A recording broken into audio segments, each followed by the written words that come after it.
Hello and welcome back to another episode of Critical Reactions with your host, Bryan. We are going to wrap up this week with an album review, which is where I go through an album track by track, exploring what each song does in isolation and it's part of the larger whole. Today we're going to be checking out Ween's 2003 album titled Quebec. I don't know much about Ween at all. I'm barely aware of them being a band. I know the name of Ween, but I don't know what their sound is. For some reason, I have them in the same group as like Weezer, but maybe that's just because they both start with the Wee sound. Anyways, let's dive into it. We have 55 minutes of music here across 15 songs. A lot of these are on the shorter side. Let's kick it off with the first one. See what's going on there.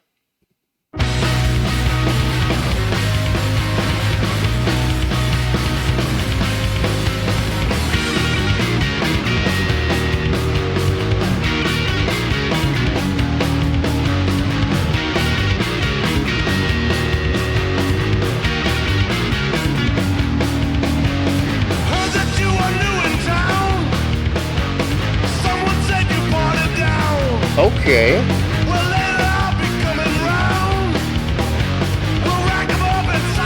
Interesting, both the vocals and the chord progression remind me of Ace of Spades.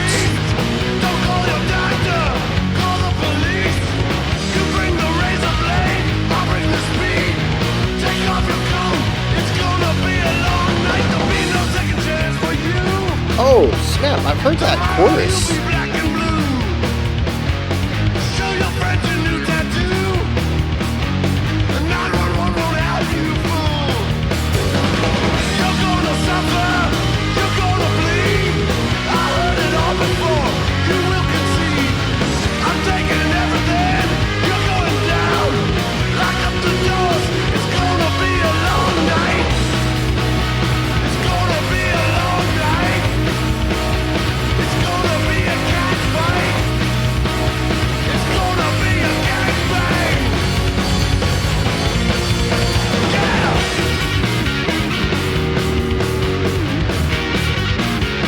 Bit of a bluesy guitar here.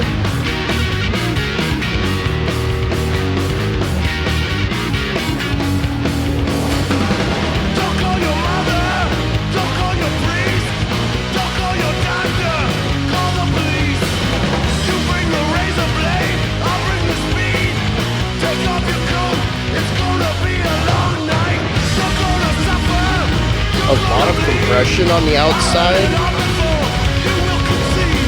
I don't know if it's clipping or not, but there is some crackly artifacting on the extents of the sounds.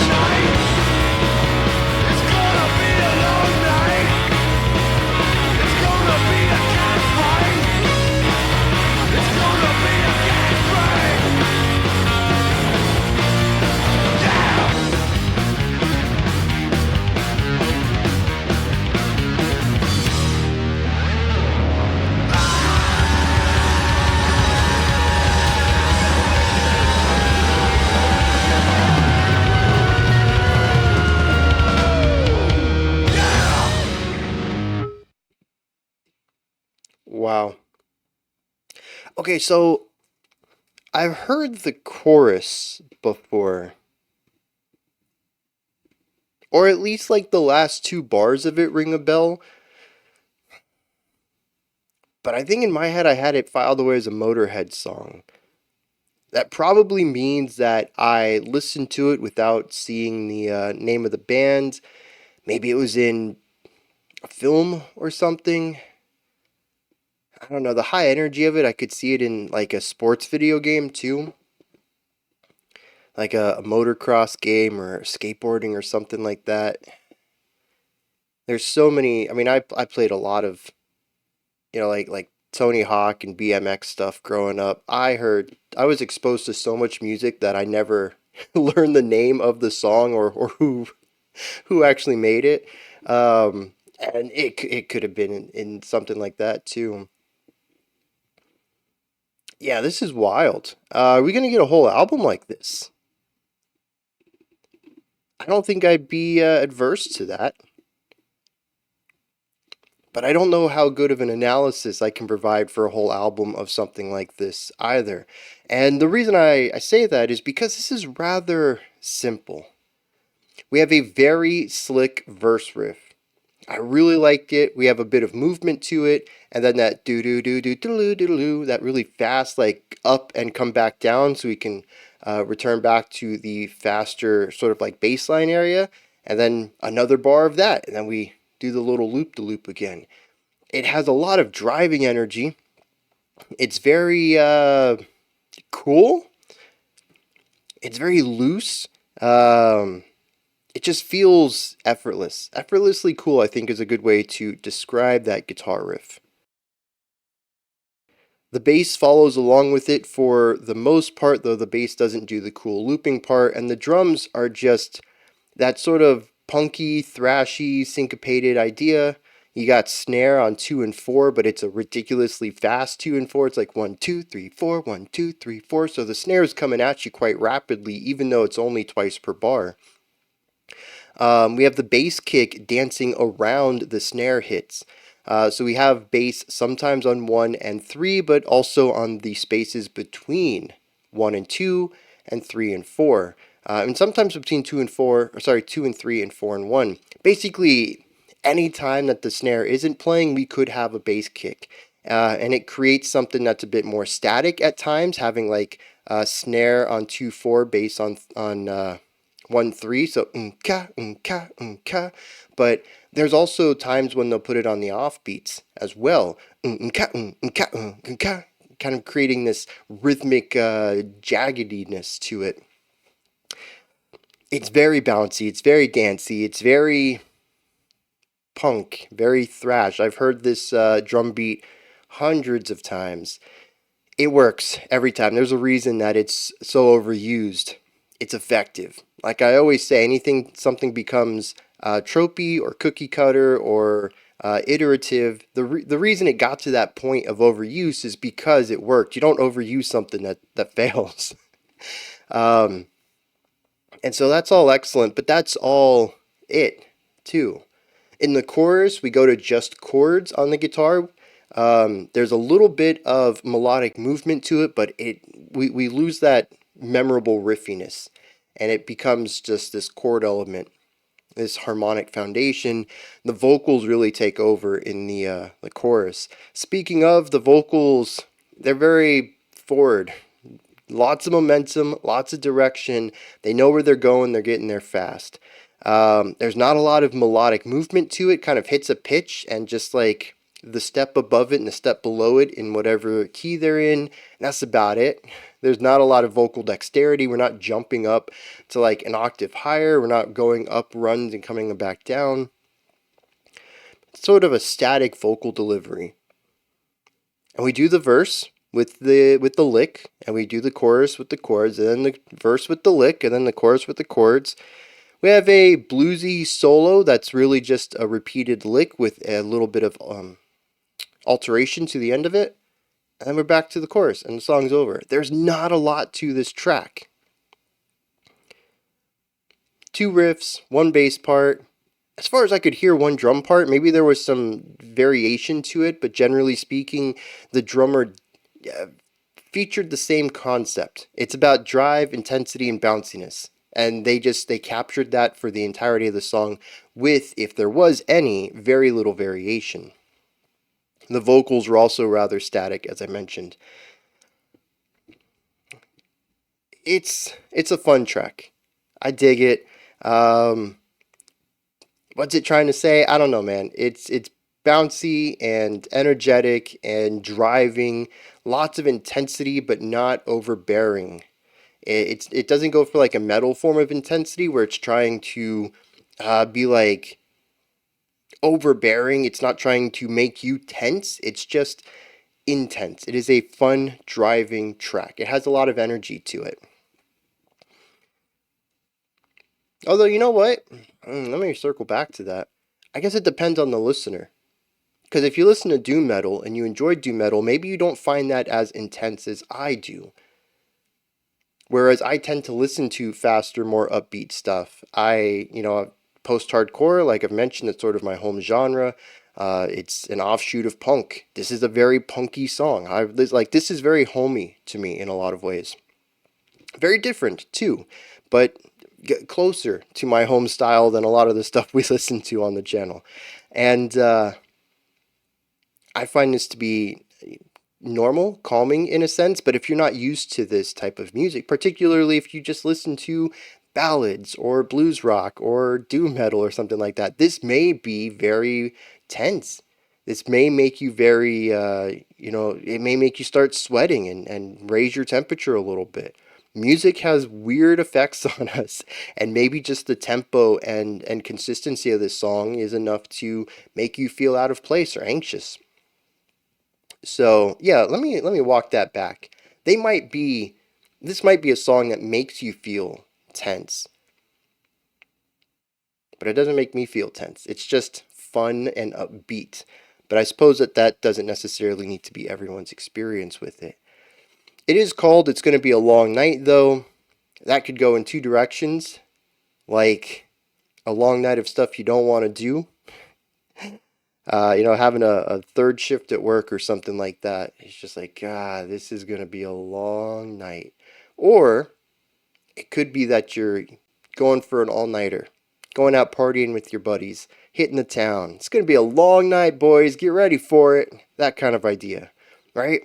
I'm kind of going for the latter on that one because it's such an upbeat, rambunctious track. It feels like fun. It feels like party. That's what I get out of it, at least. But that's really all I get out of it. Just a fun, upbeat track. Let me hit some lyrics on this one. We'll keep this train rolling. Alright, two things of note. One, it is about partying. It's about a long night of a lot of adventure. And two, it was on a video game soundtrack for a Tony Hawk title, but I never played it. Tony Hawk's Underground 2. So now I really want to know where I heard this song. And that's just what's annotated, by the way. It's a possibility that it has shown up in movies or TV shows or something, but I did not go looking for a full list of all of the media that this song has shown up in. That just happens to be something I came across. Verse 1, though, says, I heard that you're new in town. Someone said you partied down. Well, later I'll be coming around. We'll rack 'em up and suck 'em down. Yeah, so, new guy in town. I gotta show him what's up. I heard that they party hard. We gotta show them that we party harder here. They're gonna be glad they moved to this place. He says, later on we'll rack them up. So we're gonna put down a lot of drinks and we're gonna suck them down. We're gonna get wasted tonight. Let's go. Chorus 1 says, don't call your mother, don't call the priest, don't call your doctor, call the police. That's interesting. I think it's supposed to allude to what they're going to be doing. Maybe saying that, what they're doing is going to be illegal tonight, but why would you want to call the police on that? To me, I think the chorus should say, don't call anyone. We're going to have a blast. It's just you and me tonight. Let's go have fun. He says, you bring the razor blade, I'll bring the speed. Take off your coat, it's going to be a long night. So I'll bring half the supplies, you bring the other half. You take off your coat because you're going to be here a while. Let's go. It's going to be a long night. Verse 2 talks about tomorrow. You'll be black and blue. You can show your friends your new tattoo. Basically, again, alluding to how wild tonight is going to be. Now, chorus 2 is interesting. It says you're going to suffer, you're going to bleed. I've heard it all before, but you will concede. I'm taking everything, you're going down, lock up the doors, it's going to be a long night. And I think this is where I begin to see the call the police line. But again, it kind of feels weird to say that. But it almost seems like this takes a very dark turn about trusting strangers in a new town who are going to show you a night of drugs and alcohol and all sorts of debauchery. You don't know who this type of person is. And unless there is some sort of figurative element to this chorus that I'm missing. It seems to be about somebody who enjoys watching others suffer. The line, "I've heard it all before, you will concede," implies that they won't take no for an answer. It says that they're going to lock you up. It takes a really dark turn that we don't see anywhere else in the song until we come back to this chorus. The refrain says it's going to be a long night, it's going to be a cat fight, it's going to be a gangbang. And I don't know if that's supposed to be figurative or literal either. If we take that literal alongside with choruses too literal take, it becomes a very sketchy song that I think does a great job of just explaining why you don't meet strangers in the middle of the night and take drugs with them when you're new in a town. Other than that, though, it just seems like a fun song until you get to this dark part of it. If anyone else has some insight to that, maybe you can read something more into it. But the surface level on this is very creepy.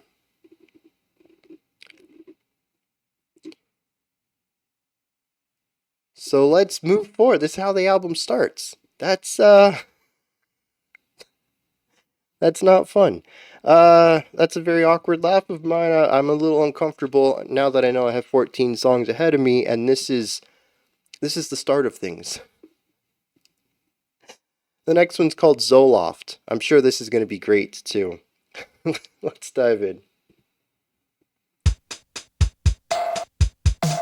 Give me that Zoloft.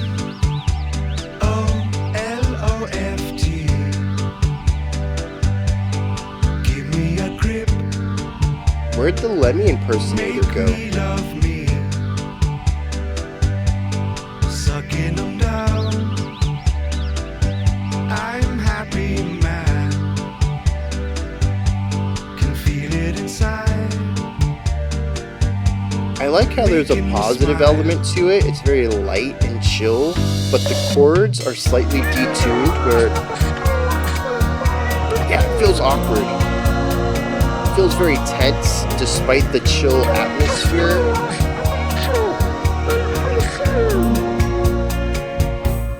Give me that Zoloft.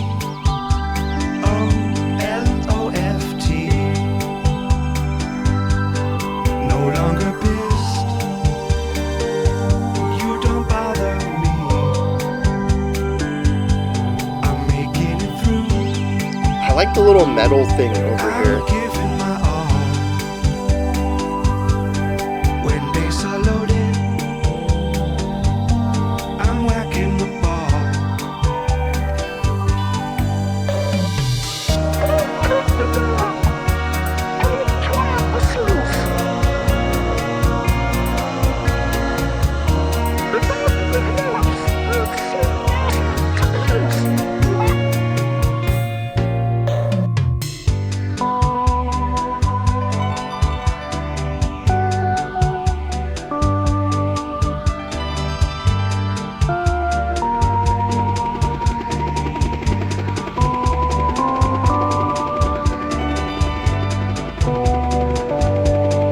What's with the helicopter?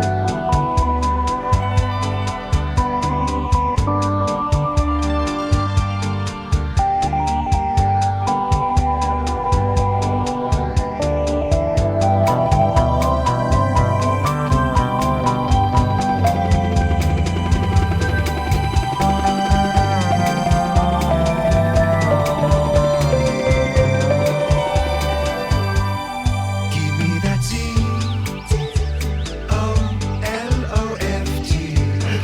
Oh, that's great.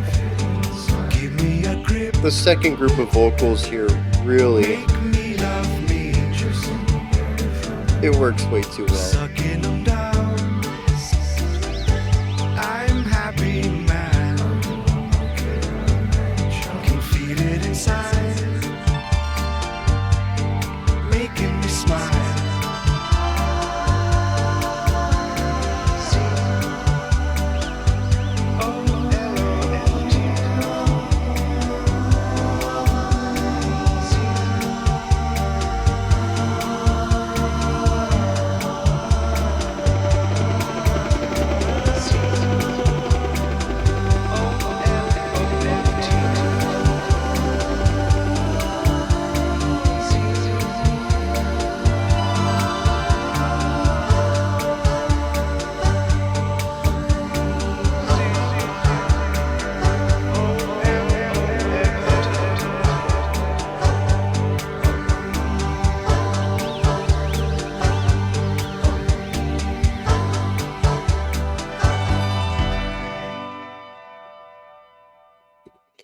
All right, that's another one that two basic ideas, although these are a little bit separated. The first track, like I had mentioned earlier, they're very similar ideas, the verse and the chorus, but here they're a little more different. We'll have to talk about them separately, but the song just feels like a very chill, laid back fever dream. Like it's not intense, it's not a nightmare, but it's definitely not your normal kind of dream either. It's a little unsettling in places, but generally speaking, it's kind of laid back. And that's it. That's the whole song. Two ideas, back and forth. The bridge takes things in a slightly different direction, and then we're back to the verse and the chorus. Given the length of all of these songs, yeah, we have three in the 4 minute range, one that's just over five. Everything else is in the 2 and 3 minute range. I'm going to expect this just to be a standard structure for this, following the classic A B C B pattern, where the A and the B aren't too different, and the C tends to deviate a little bit to introduce something new. What we have here, I want to focus on the rhythm section first, bass and drums.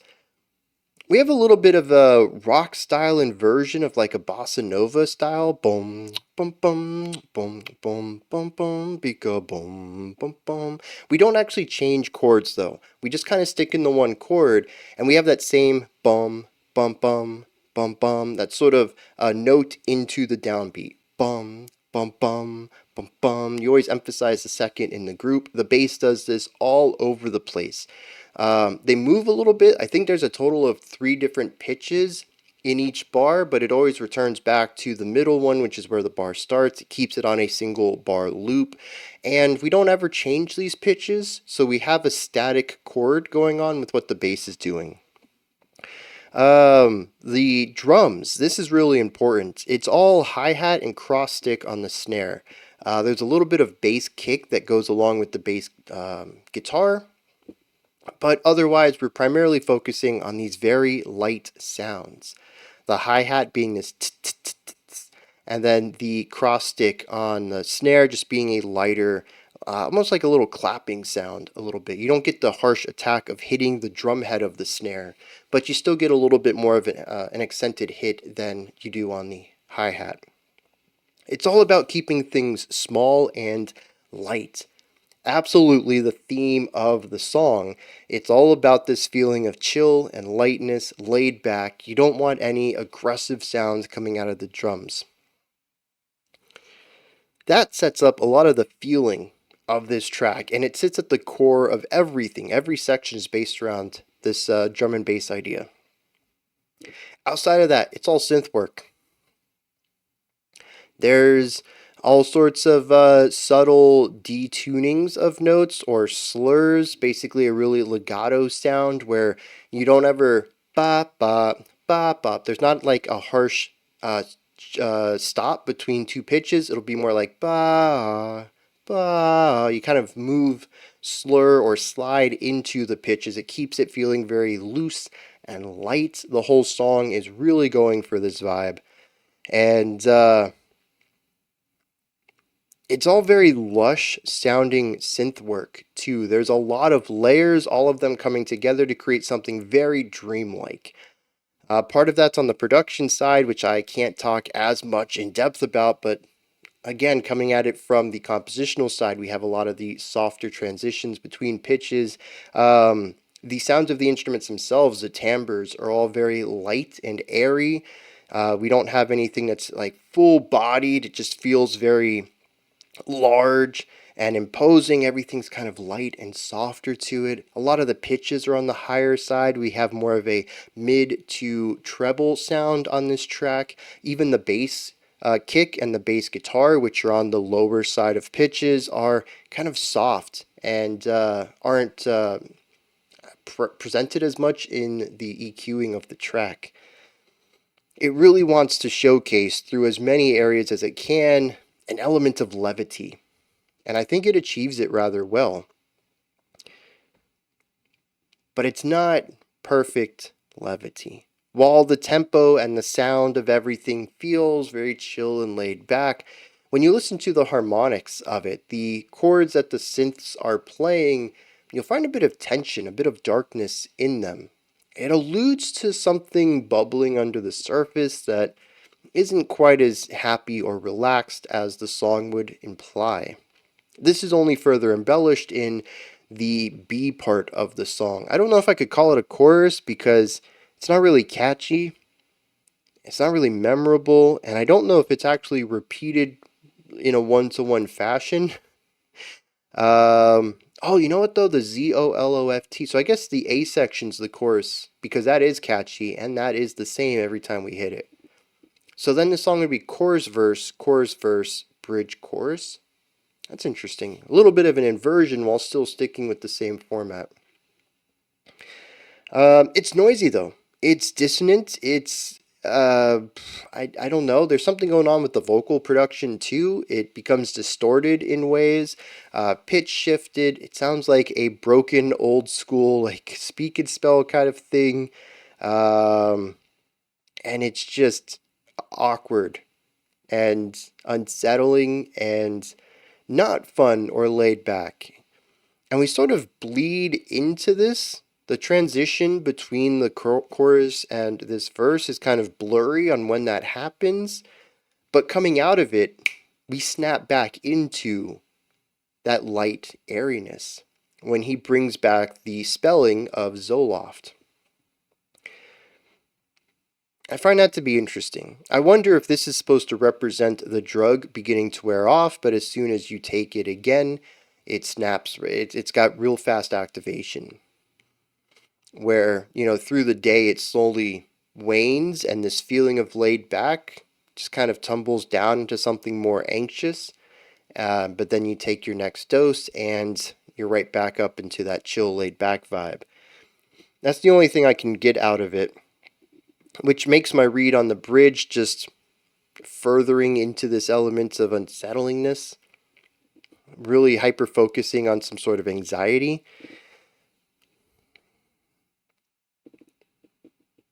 But yeah, that's my take on this one. Based entirely around the title track, and the one line I picked up says Zoloft, you make me feel good or something like that. It says I don't know. I remember getting the notion that he took a lot of them. Maybe not all at one time, but just like a rather consistent schedule of taking doses. So let me hit some lyrics on this and see what's going on there. All right. So the way this is broken up here is verse, verse, interlude, verse, where the verse does kick off with "Give me that Zoloft," which I thought the repetition of this just turned it into a chorus. But what's actually said after this changes every time. The distorted part of the song, though, where things get a little awkward and unsettling, isn't a separate section of the track, at least not from whoever wrote this, their perspective. I don't know if this comes from like a leaflet or liner notes or something like that. But the distorted section has a very different feel than the rest of the track. So for the parts that are very light and airy, we have "Gimme that Zoloft, give me a grip, make me love me. I'm sucking them down, I'm happy man, I can feel it inside making me smile. I'm no longer pissed, you don't bother me. I'm making it through, I'm giving my all, when bases are loaded, I'm whacking the ball." The idea here is that when he's on the Zoloft and he wants, and for those who don't know, Zoloft is a drug to treat depression and I think anxiety too.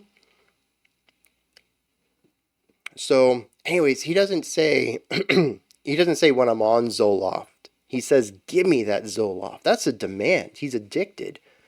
He says it makes me love me. So he doesn't love himself normally, which could allude to depression. He says, "When I take the Zoloft, I'm happy. I can feel it inside, making me smile." He says, "I'm no longer pissed. I give it my all." I like this line. He says, when the bases are loaded, I'm whacking the ball. He doesn't seem to have any confidence issues here either. He knows. I'm feeling so good, man. You load the bases up, I'll hit the home run, to bring in a sports metaphor here.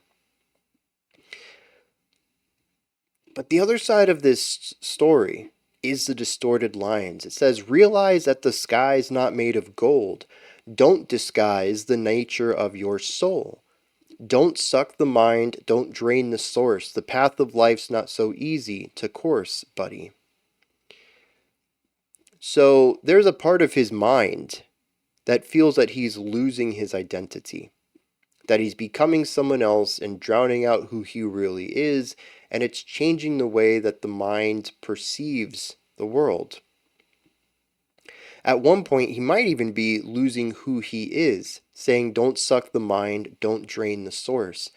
And it's almost as if part of him is saying, don't repress who you are. Yes, this is making you feel better. Yes, that helps you get through the day, but is it worth being a zombie just for that?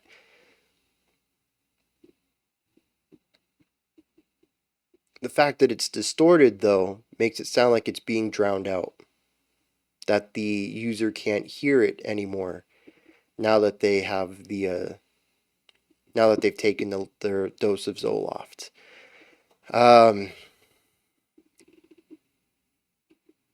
So yeah, interesting track that follows along with a lot of things I've heard about antidepressants in general, and I've actually seen firsthand, is sort of a shaving off of the harsh edges of someone. While yes, it can make them feel better about themselves, it can block out any negative voices in their head, there's definitely positives to it, that it does strip someone of who they are, it can change them, it can remove artistic ambition, it can be difficult to be an artist in general on antidepressants. I think this song is another that follows along in those footsteps of art that talks about antidepressants ruining their art.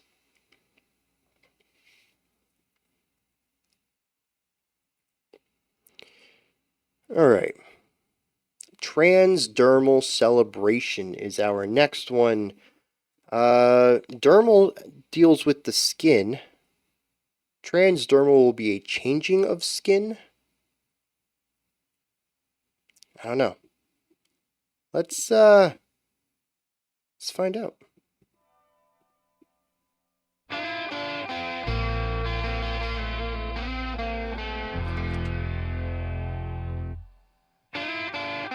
I hear a little bit of Midwest emo in there, but a little bit of country too. Ultra? How did we get here?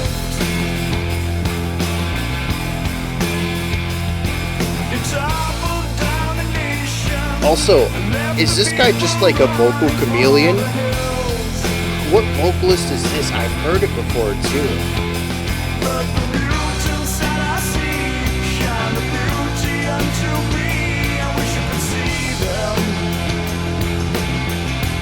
Love that bass lick.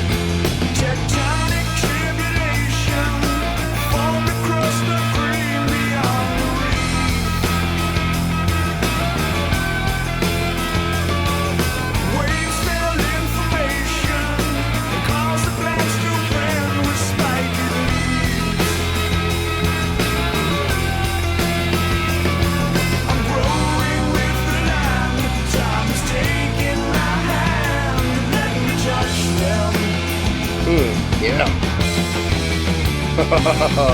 Hey, hey, a million miles to Marquette. Dude, this is such a late 90s, early 2000s song in so many different ways. Although that chord felt older.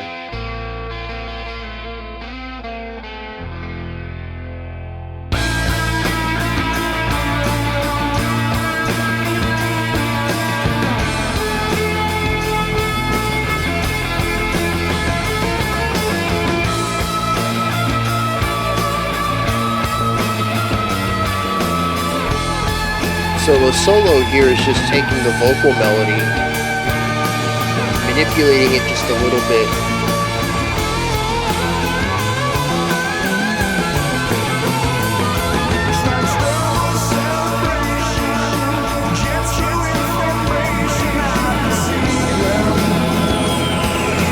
I forgot about the helicopter in the last track. Now we have jets.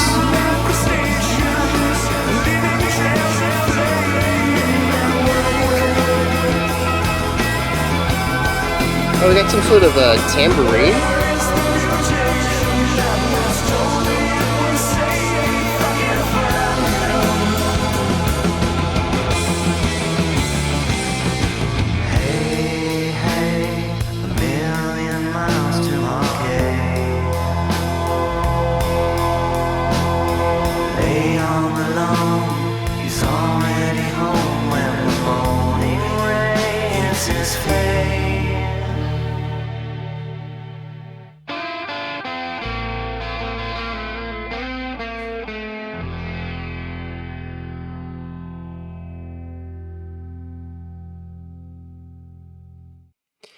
All right.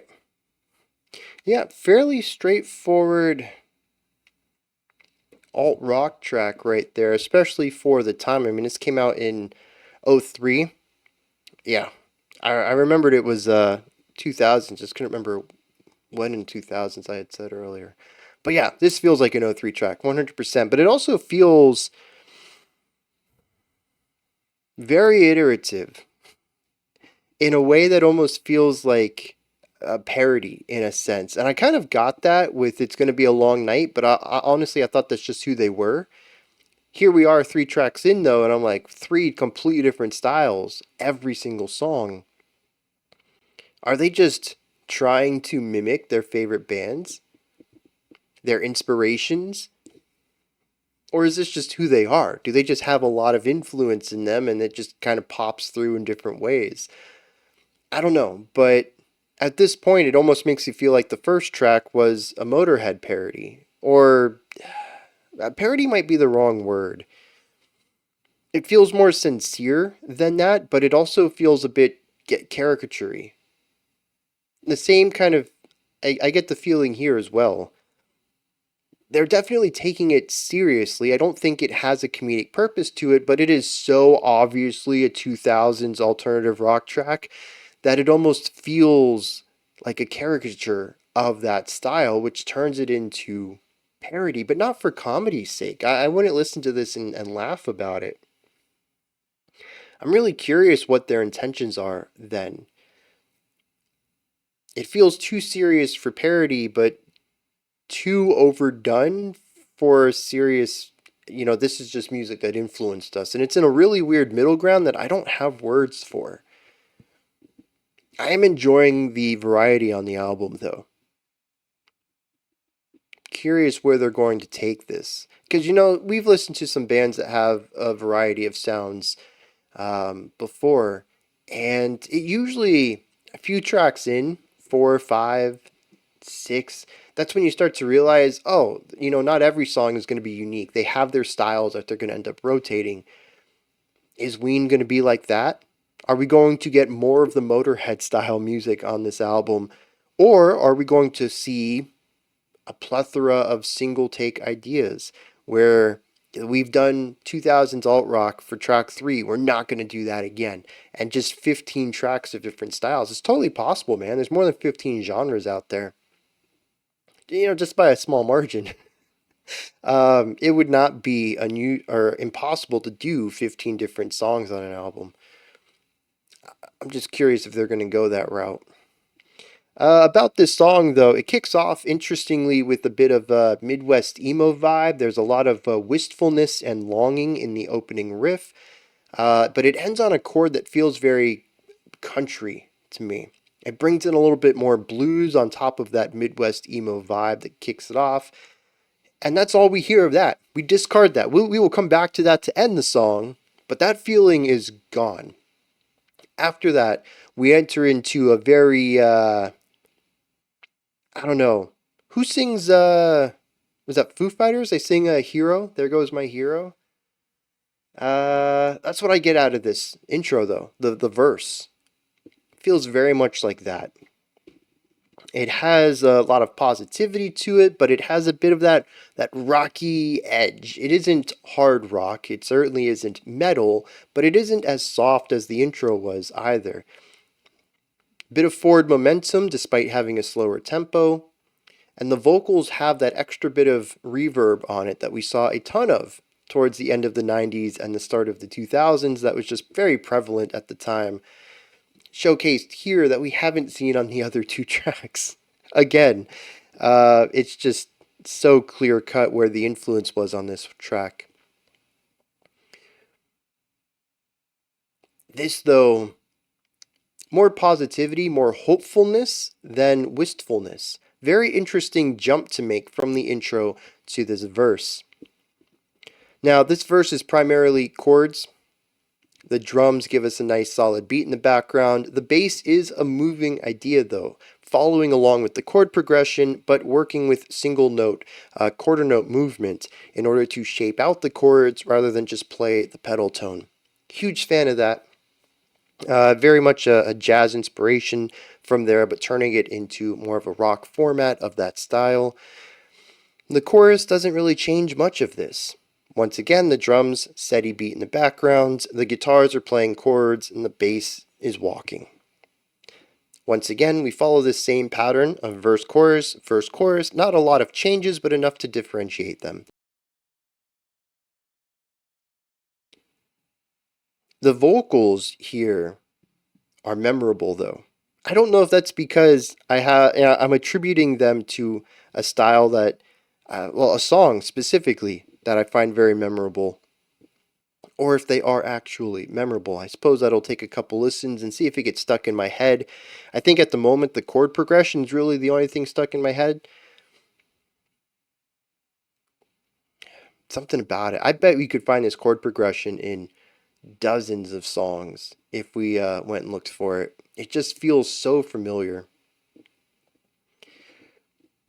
And then, as I mentioned, we get to the bridge. The bridge takes the vocal melody and plays it straight one time through with minor variation, plays it a second time through with more variation, and then uses it as a jumping off board to explore some linear melody writing.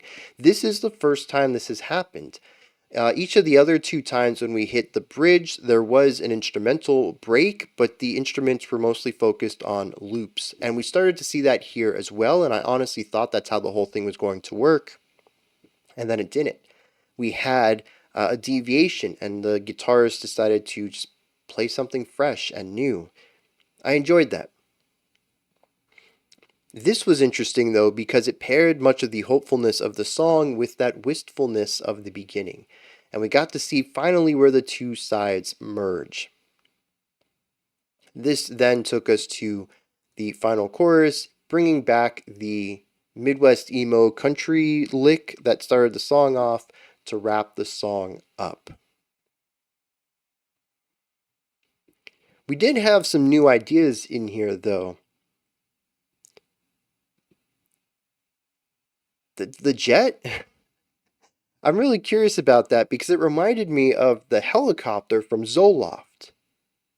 Now, the thing with the helicopter was it kind of blended into the music. It had a rhythmic repetition to it that matched the tempo of the song.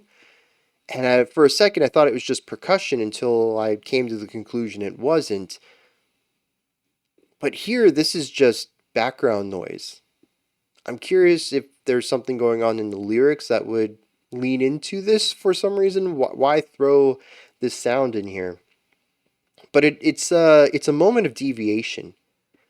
It's a sound you wouldn't normally hear on a radio rock track of the early 2000s. It stands out immensely, not just because it is field recordings in a traditionally recorded song, but also because it's field recordings in a almost caricature of a genre that doesn't typically use field recordings. It's double standy outy. Some real technical terms there.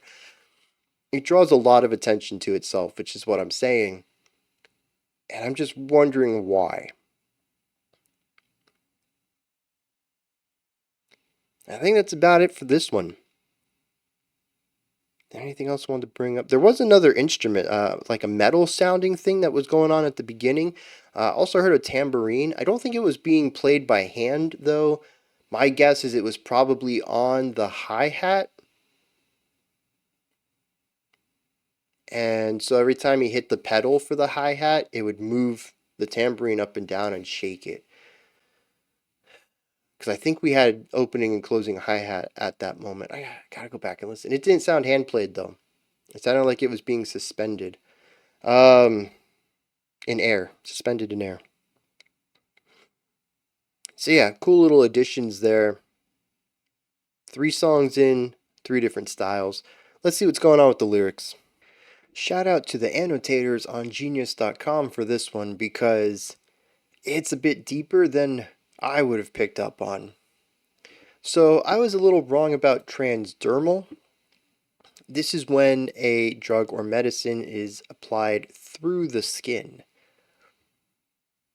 Transdermal celebration is the joy of something going through the skin, some sort of, like I said, drug or medicine.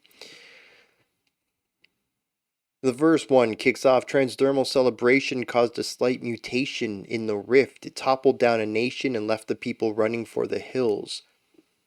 So the celebration itself, it isn't saying that this is something to be celebrated, but it says that it was celebrated. But it was something that toppled nations and left people running. He says, but the mutants I see shine their beauty onto me. I wish you could see them. Verse 2 says tectonic tribulation, talking about the tectonic plates shifting and problems that arise from that. It says they formed a crust of green beyond the reef. Waves fell in formation, caused the plants to bend with spiked leaves. I'm growing with the land. Time has taken my hands and let me touch them. So we have some sort of massive force here, enough to shake the earth, to alter the way that things work. There's now green, crusts of green going into the waters. Waves are falling, nations are toppling, people are running from this disaster. Verse 3 begins to showcase a little bit of what we're talking about now. If you've missed the metaphor being laid down, says transdermal celebration, jets flew in formation. I could see them dropping their crustaceans, leaving trails of flames in their wake. But where is the mutation that once told me it was safe? I can't find him. The chorus says, 1,000,000 miles to Mark A lay on the lawn. He's already home when the morning ray hits his face. What this is alluding to are bombs. Bombs being dropped, shaking the land, particularly atomic bombs, though, leaving radiation behind and mutating people, both literally and figuratively.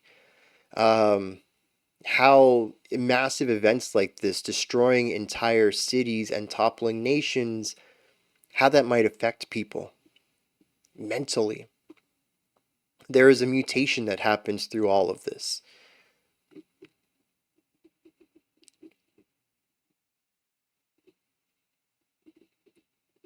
What I think is interesting is the chorus then, 1,000,000 miles away, lay on the lawn, he's already home when the morning ray hits his face. I view this as the person who dropped these bombs or ordered them to be dropped is just enjoying his life. Even at the end of verse 3 saying, where is the person that told me this was all safe? I can't find him. Well, he's just on his lawn, chilling out, letting the sun hit his face.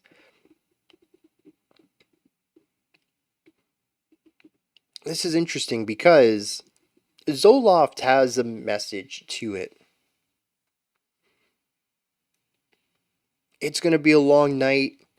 Kind of does if you take my dark twist on it to be the intended read. This one's clearly political, though. That's not where I thought this album was going to go, given the other 2 tracks we listened to.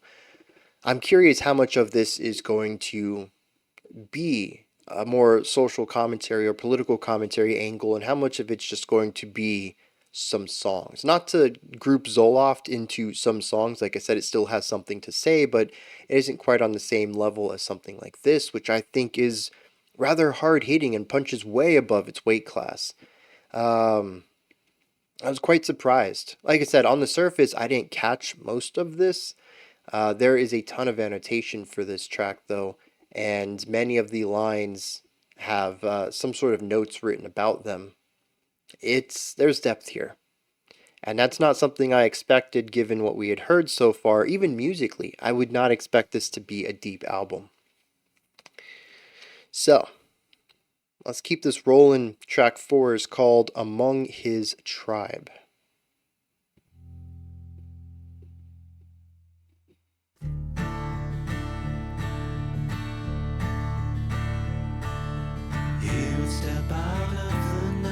Speaking of a bit more of a country vibe,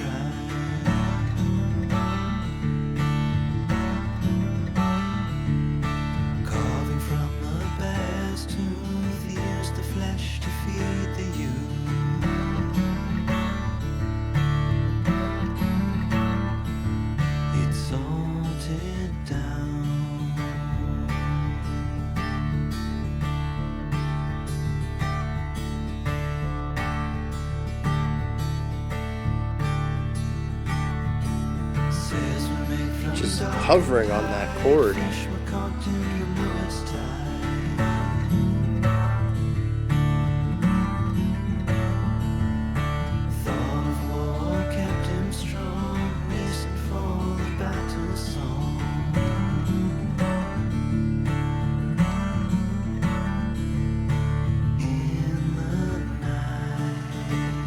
So 2 guitars, 2 vocals?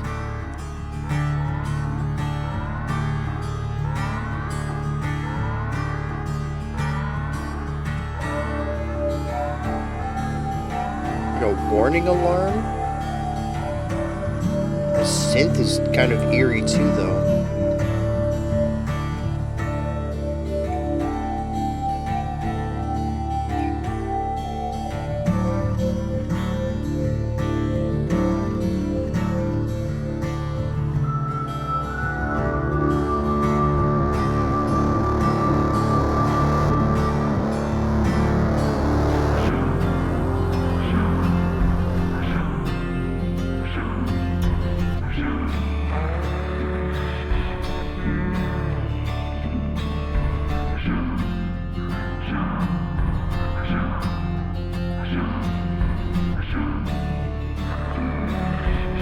It's a big bass drum back there.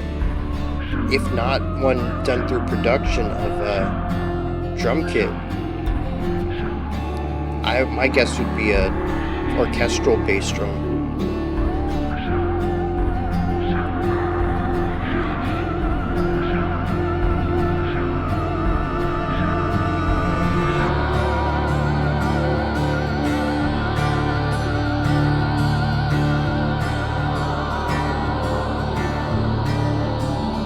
Very psychedelic.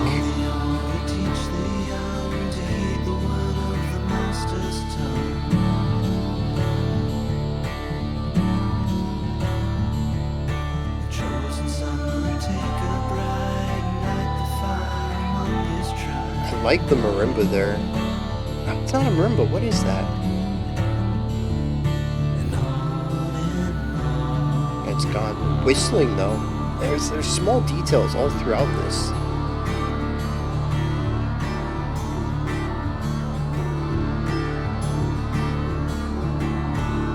It's also a quiet song.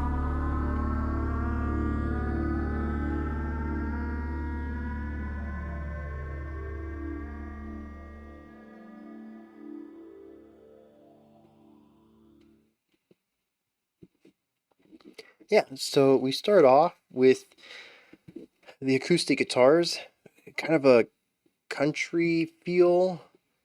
Eventually, we kind of hit more of a psychedelic element in the harmony, but it still captures a lot of that country down to earthness. It's just the two vocals and the two guitars for the first two verses. Very chill, very down to earth, very light.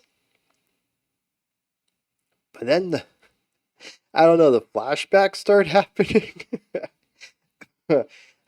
He mentioned something about uh, war, I think, and that was like two words before everything else happened. So we have this combat, not combat, like a siren, a warning siren going off, and then the big bass drum comes in. But at first I thought it was like bombs going off, but then I was like, oh no! As it faded in and picked up more character, I was like, oh, this is just a bass drum. Lots of reverb, but still a bass drum. Um, all these little we have the vocals off on the outside throwing these harmonic stacks. It begins to feel very intense in a lot of ways while still retaining the two acoustic guitars under everything, keeping it grounded in a sense. um there's some synthesizers going off in here too. We get a little bit of melody. It's just very odd, and then it all fades away and we come back to the third verse, bringing the well, the guitars have always been there, but bringing the vocals back, but with new ideas on top of it. There was some sort of, I don't know, it sounded like a marimba to me in timbre, but not in attack. It lacked that sharp beginning of the sound where the mallet would strike the bar. So I don't know what instrument that was, but it was giving us a nice little melody. It was replaced with a flute that took the melody over. Just a lot of really cool layers going on at the end here, taking something that felt very rooted and elevating it, turning it into something a little more. But generally, the gist of this song is very light until the siren comes in, and then things get a little awkward there. Very intense, and then we lose it. And it's almost as if somebody's remembering something of their past. That's how I feel it. Anyways, going off of like two words I picked up in the song. So, yeah, I don't have anything else to add to this one. Let's hit some lyrics. Yeah, so very, very wrong on that. This appears to be about an older way of living, a more tribal way of living, complete with short cycles. Verse 1 says he would step out of the night and light a fire among his tribe. Carving from a bear's tooth, he used the flesh to feed the youth. He'd salt it down. So, he used the bear's tooth as a tool, and he would cut the meat from an animal and use it to feed the youth of the tribe. Verse 2 says that sails were made from darkened hide, fish were caught in the lowest tide, thought of war kept him strong, he listened for the battle song in the night.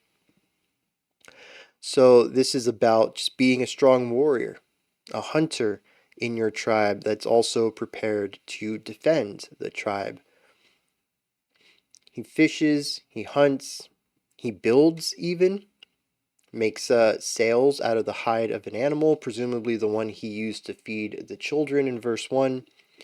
And it says he waits for the battle song. And this is where what I thought was a flashback music was coming from. It takes a different turn then. If this is supposed to be a current time, then he waits for the battle song, which would be the sirens. It's interesting then that if this is supposed to be a bit older, as we are looking at using bear tooths as tools rather than knives, that we have modern alarm sirens and stuff like that, bombs going off in here too with the big bass drum stuff. Um, I'm not sure what that's supposed to allude to. When we come back, though, it says, the old would teach the young to heed the word of the master's tongue. A chosen son would take a bride and light the fire among his tribe, and on and on. I'm not sure what this necessarily alludes to. I mean, obviously, it talks about how the tribe continues on. But I thought we were having a song about this person, one of the tribe. And here we have the general feeling or the general concepts in the tribe, what keeps it going, the cyclicality of it. I don't know. Because of the modern sirens, I want to take this into a modern direction. What if this is all set dressing for some more commentary? But beyond just saying, oh, people are sometimes, still like this in the modern day. You stick to your small clique. Maybe it's just your family that you care about, and everyone else is an outsider. You stick to your tribe, you never leave it, and you're always ready for battle for anyone who tries to separate your tribe. And you teach your kids the same thing. And so it creates very isolationist culture. But that also feels very vapid. Maybe it's just because Transdermal Celebration was so deep that this shallow second reading doesn't feel like it's appropriate enough. But that's honestly all I can dig down on it. Maybe it's just supposed to be a song that says what it is on the surface, much like Zoloft did. I'm not sure how to take it. Ween has done two different things on this album, and anytime that there's going to be something a bit more ambiguous, I think I'm going to be a little lost on how it should be read or how it was intended to be read. Moving into track 5, so many people in the neighborhood. Let's see what's going on here.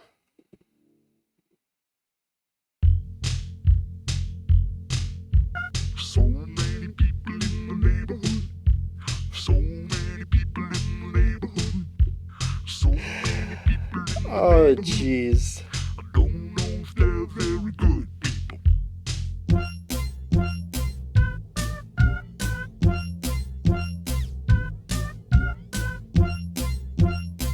What is this? So many people in the neighborhood. So many people in the neighborhood. So many people in the neighborhood. I don't know if they're very good people. So many people in the neighborhood. So many people in the neighborhood.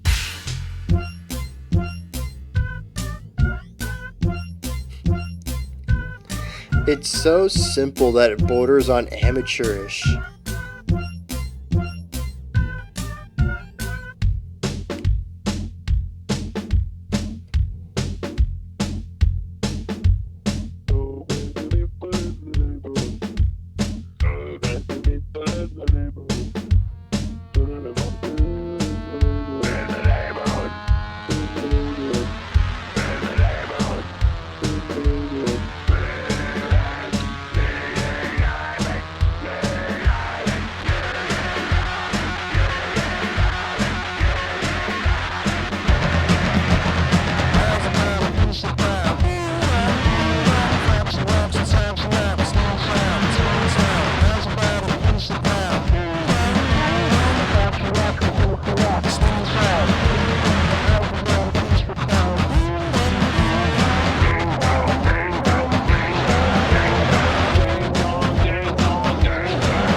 What did I just listen to? Seriously though, what was that? I kind of thought I had them not necessarily pegged. I still don't know what kind of music they're going to play, but 3 and 4 had a country edge to it. 2 was a little electronic, and 1 was very rock, a little bit of metal, maybe even. Oh no, punky. Never mind.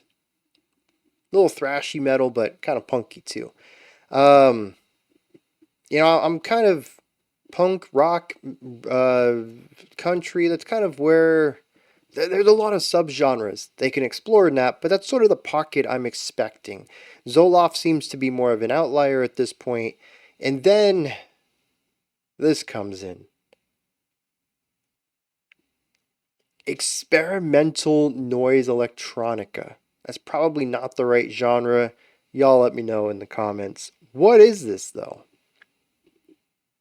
I don't know. I'm very lost. Um, Here's what I get out of it though.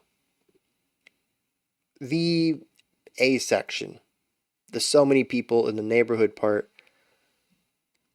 This is very simple. Simple, memorable, catchy, stupid melody that's going to be stuck in my head forever. So many people in the neighborhood.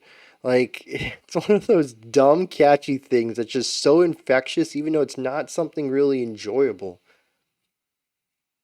But that's on top of a pretty straightforward beat, pretty straightforward synthy beeping thing. Eventually, the garbage cans being crashed together like cymbals comes in, and that accentuates rhythmically the places where the vocal line quits. That's about it. Very simple idea. We start to see a little bit of layering around this, starting with instruments kind of chiming in and then filling in the space that the others are leaving. And then eventually it's just a cacophony of sounds. So many different sounds. There was another vehicle sound in here too, and I can't remember what it is. This is 3 in a row now. Helicopter, jet, and now whatever. I can't remember what it was now that I think about it. And it just becomes so noisy and chaotic, and it's just a lot of a lot of a lot. And there's like 2 or 3 vocal lines going on too, and they're all distorted and warbled and glitched. I have no idea what's being sung about here. Let me just bring it back to where it was. Simple.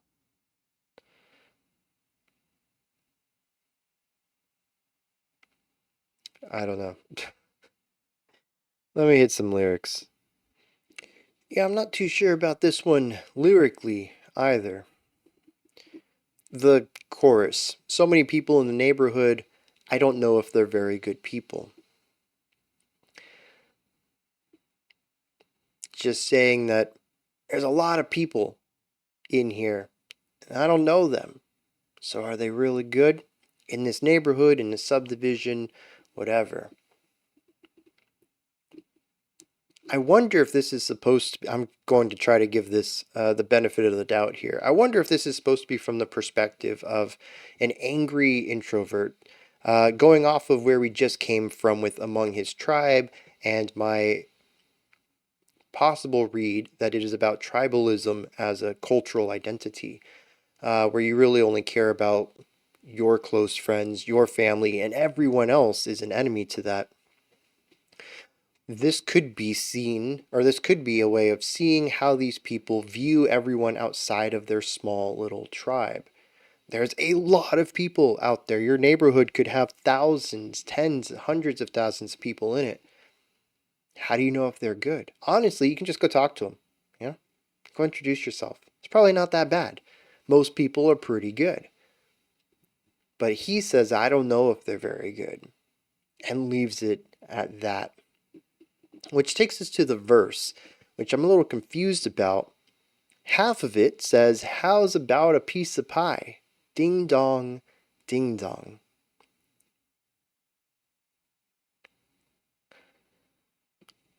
I don't know, man. The annotation says you're about to sit down for a piece of pie and someone rings your doorbell and it's your neighbor and they're interrupting your life. I don't get that. I don't think that's the right read on it. It's a stupid read, honestly. Not to call out the specific annotator. It's just not. But the other half says fancy locks and cocks and rocks. Stay inside. Stay inside.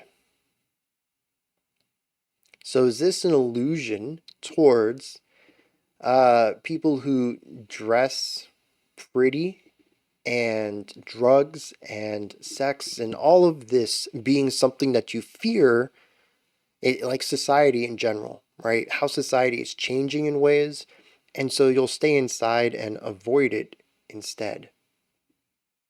Again, not getting to know the people around you, just viewing them as, I don't know, amoral, possibly, and avoiding it altogether.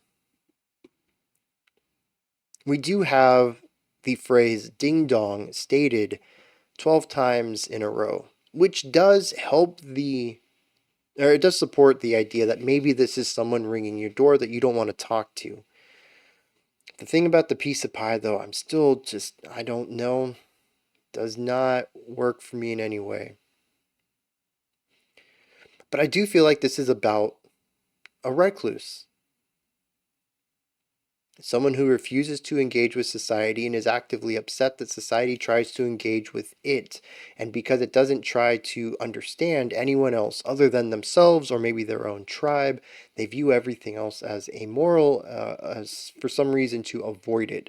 These aren't very good people. They do bad things. I'm not going to be a part of that. And sequestering yourself off from the world, basically, because you refuse to make any sort of empathetic steps to understand anyone. But like I said, that's a very charitable read on this. Because honestly, it comes across as the narrator just complaining about their neighbors. Which, one, I don't think makes for a very interesting song. The music tries to spruce it up in some interesting ways, especially with it getting very noisy. But see, here's the other thing. I feel like the noisy section reinforces the narrator. They were right to avoid all of this. It is just a chaotic hustle and bustle. It's too much going on. Nobody wants that in their lives. It's better just to stay simple and quiet. Just assume everyone out there's bad. And this seems to be empathetic towards the narrator. And I just can't get behind that. Like I said, I want to give it the benefit of the doubt and view it as a sort of satire on the type of person who would do this. But it feels like it treats them too softly and even empathizes with them musically. Yeah, it's just I don't know, man. If someone can give me a different interpretation on this, maybe you got a different opinion or view, let me know. But I'm not a fan of it musically and lyrically. No, I'm not there either. Now we're going to check out their most popular track, though, Tried and True. Most of the songs on the album have 1 to 2 million plays on Spotify. And I know this album predates Spotify. It's not exceptionally accurate data, but it is data I have. It's going to be a long night though. Hits 10 million plays. That's pretty high. Yeah, that's like 5 to 10 times more than most tracks. Transdermal Celebration hit 11, but this one hit 21 million plays. This is massively more popular than anything else on the album. So I'm interested why. Maybe I've heard this one out in the wild too somewhere.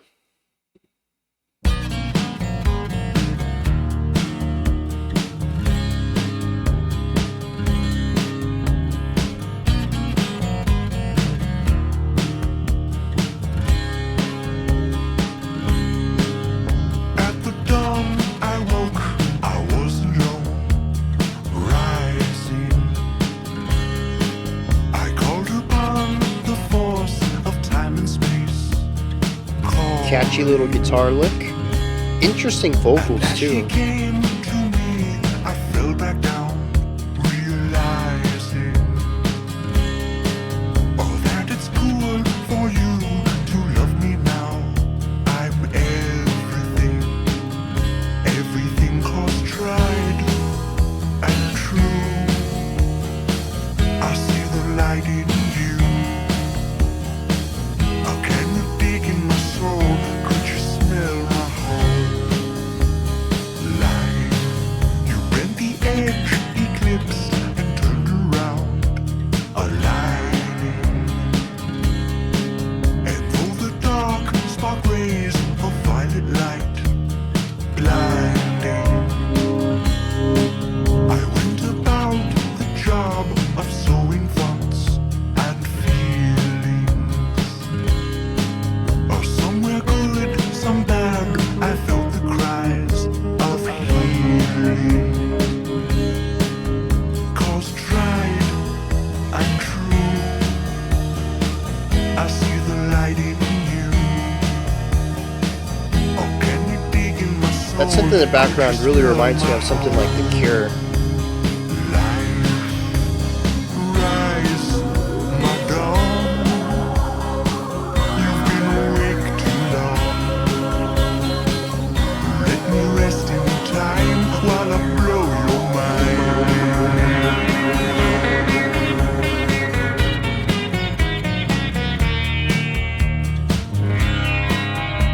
That heavy reverb. Very psychedelic once again.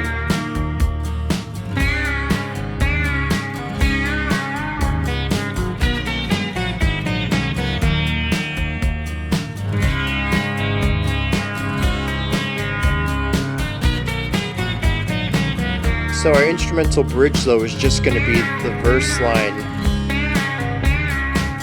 with a little bit of variation. Oh, okay, we are getting some linear melody.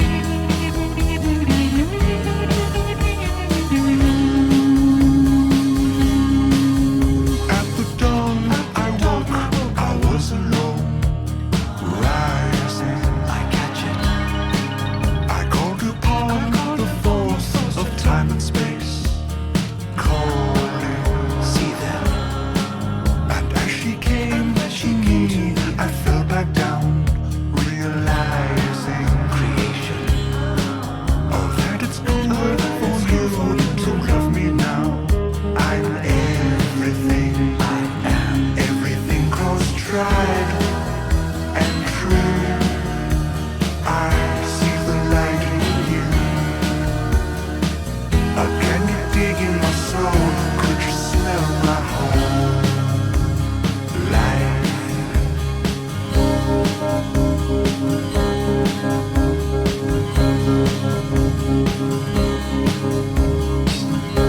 Hanging on to it.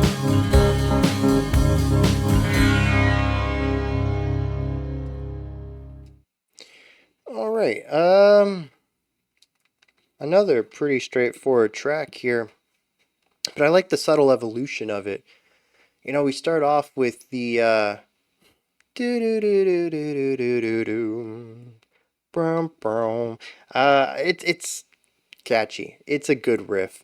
It is way overplayed on this, but it's still a good riff. The bass has less movement here, which makes sense. They typically pick up the slack when the guitars play less. Here, though, the guitar is a pretty consistent idea. The drums, very light. Hi-hat every beat, snare every other. Keeping the tempo, keeping the core pulse, pushing the song forward, but not dominating the spotlight. And then we have the vocals. Bit lower in pitch, lots of airiness to it. Cracks me up, man. And it's it feels like there's a little bit of longing here, especially with the constant, cascading musical idea. But there's a massive uplift in the chorus. It feels very bright, joyous, beautiful. Everything's right. It's not sugary sweet, but it is exceptionally positive with almost no negative element to it at all. This is the duality of the song. A little bit of darkness, pure beauty. Just going back and forth on those. The bridge gives us, once again, the guitar plays. Well, in other tracks, they played the vocal melody, but here they play their own lick again, except small variations at the end. But the descending idea is fairly consistent for a few repetitions, anyways. And then we have a linear melody line out of the guitar that takes us back into the final chorus. And as I mentioned, it's about the growth, though. We start off with just these few instruments, but by the end, we have two vocalists. They have like this interesting uh, way of singing where they're singing the same thing. They will line up eventually, but they don't always start off in the same place, even though they're saying the exact same words. They just have different rhythms, different harmonies to it, but they will end up, by the final couple of words, synced up with each other. This idea of starting out of sync and then becoming one. There's also some extra guitar work here, and there are some oohs and ahs or something like that, some vocal work on the outsides that provide even more texture and harmony to the song. It is quite a bit denser than it is at the beginning without actually ever overshadowing the core guitar lick and vocal melody thing that they have going on through majority of the track. I will say I got lost in this one a little bit. It is too repetitive, as I mentioned, with the guitar lick just being very dominant in the composition. Um, but I also found that the atmosphere on this one just doesn't click with me as much as others have, and so the hyper repetition of the samey sound, the general sonic identity of the song, it just kind of lost me. It was kind of cool at the beginning. Somewhere around verse 2, chorus 2, I was like, okay, I guess this is about it. By the end of the song, I was kind of checked out. I did like the extra vocal stuff that brought me back in for the final bit of the song, but it also ends on just holding out this one chord, the directing chord that's going to take us home, that's going to give us a resolution, just really sitting on that tension, kind of having me question, are they going to resolve this or not? They do. It just takes a while to get there. One thing I want to bring up, I haven't talked too much about the album in general, particularly because all of these songs are so disparate. They're all doing their own thing musically and lyrically. It's tough to really tie it all together into any larger idea, but there is one thing, aside from structure, which has been pretty consistent.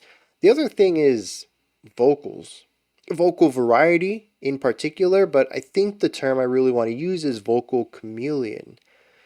This is kind of true elsewhere too. The guitar tone changes quite a bit throughout the album. The bass work changes quite a bit throughout. They do a great job of capturing a bunch of different genres and styles musically, but vocally, if they only have one vocalist, I need to look this up. But this dude can do it all. I mean, we kicked off the album with a Lemmy impersonation, and there's been four other vocal styles since. It's quite impressive.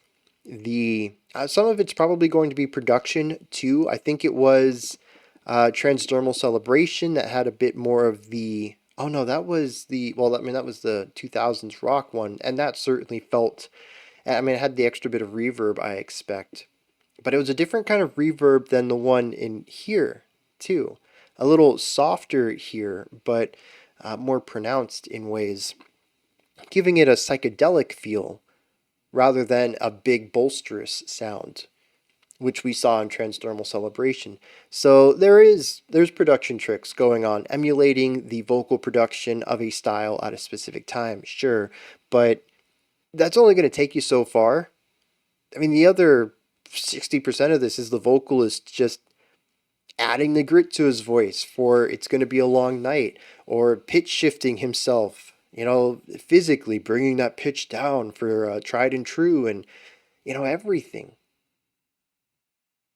The dude could just, he emulates so many different styles and people so well.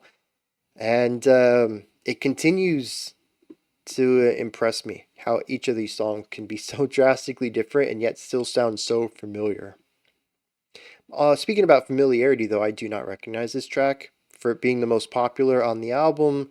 It's gonna be a long night. It's still the only one that I think I've heard prior to checking the album out. Lyrics.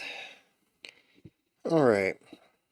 I don't know what Tried and True is about, other than somebody like I get the general concept of someone feeling not whole. At one point, even saying that they tried to, or they felt the cries of healing. That they looked at some of their thoughts, their past, and they weren't feeling so good about everything that went on. But that they also wake up one day lonely and call upon time and space. And through that, she came to me. And I fell back down realizing that it's cool for you to love me now that I'm everything. The chorus then states, everything 'cause tried and true. I see the light in you. Can you dig in my soul? Can you smell my whole life? What I generally get here is we have somebody who's had a pretty tough life. And they finally have found a little bit of happiness, and they're afraid that it's going to leave. That if they could ever see what their past was, they wouldn't be with them because right now they're everything. But they haven't always been that. And what if the past catches up? What if they find out about their past? Would this other person leave in those moments? What I think is interesting is the chorus also says, I see the light in you.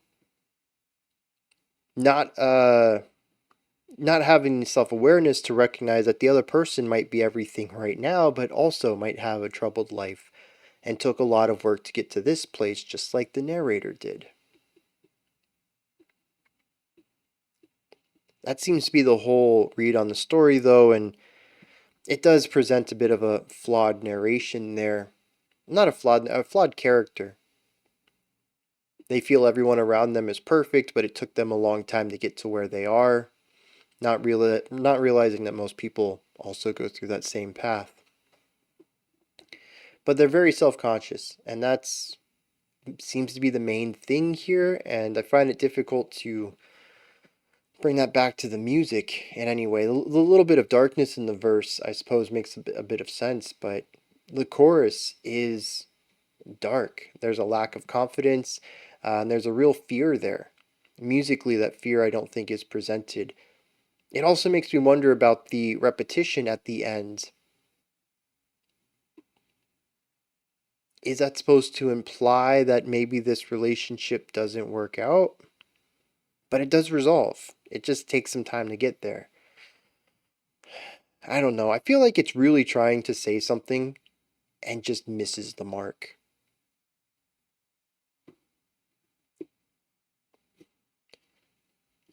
Now, I did look up a little bit, and I feel like I might have spoiled myself because of this, but I wanted to see the personnel list.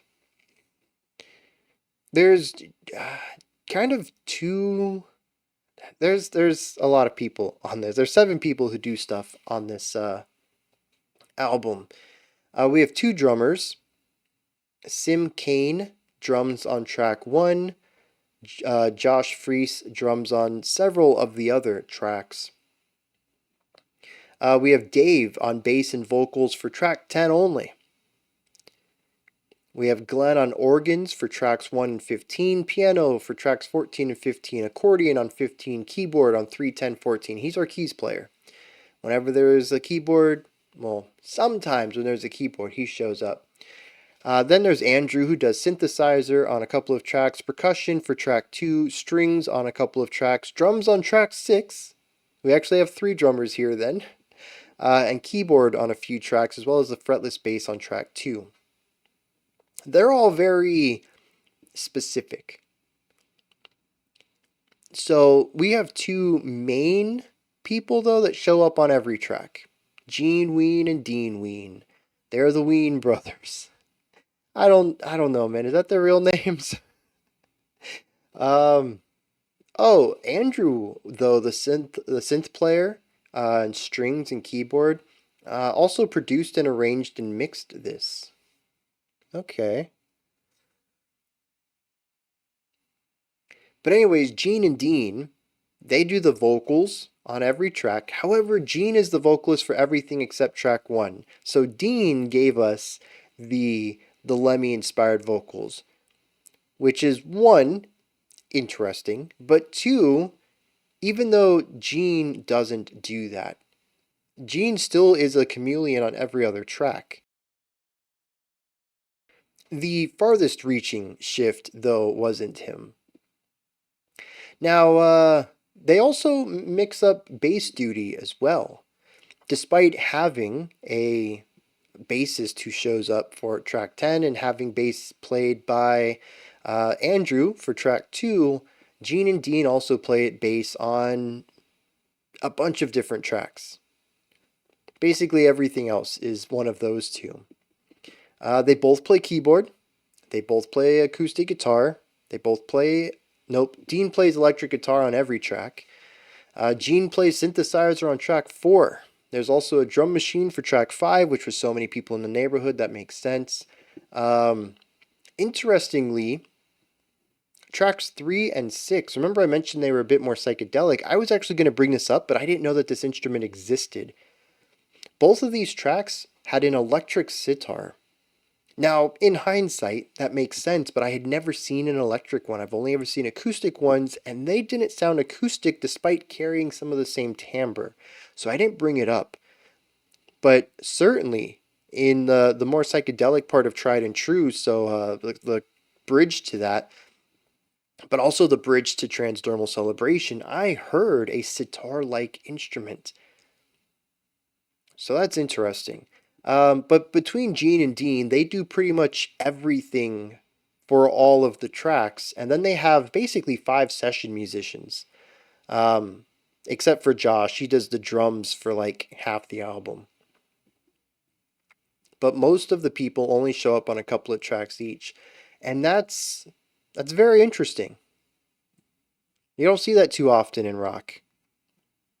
A two-man band or a one-man band, three, whatever, and then a bunch of session musicians to fill out. What's even more interesting, is that the two main people can play bass and drums. No, neither of them play drums. They can play bass though. In fact, combined, they play bass on 60-70% of the album. So why does someone else play bass? I mean, Andrew brings the fretless bass, okay, for track 2, Zoloft. Oh, that one's one with the really nice bass lick. Hey, great job with that, Andrew. But what's going to happen on track 10 where Dave takes over bass? Why bring Dave in? Is it something that was above the skill level of Gene and Dean? They also play keyboard on many of their tracks.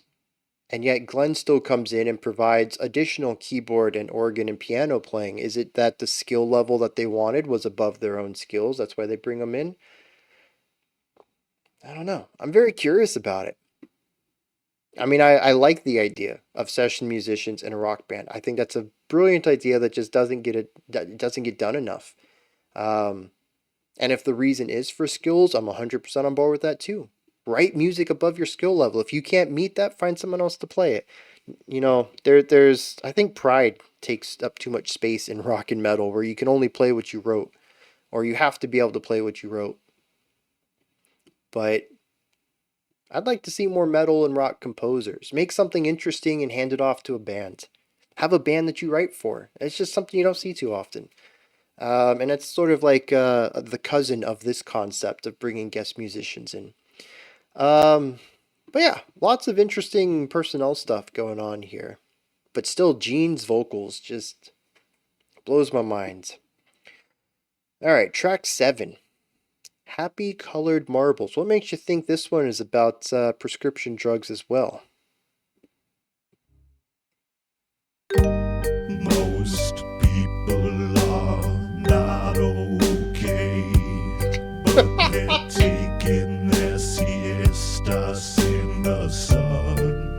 lyrics.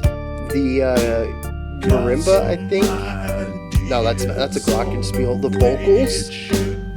Such a comical start to this. Most of them just carry it on.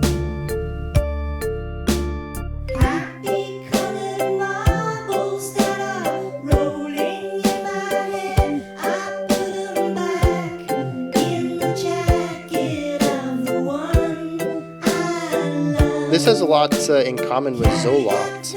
Less synthy version of it, but same idea. Feeling good.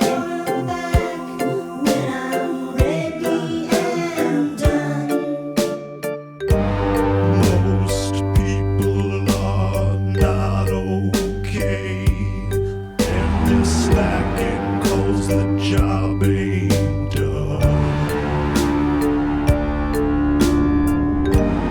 Filling up on the poison nut and getting down till the dawn.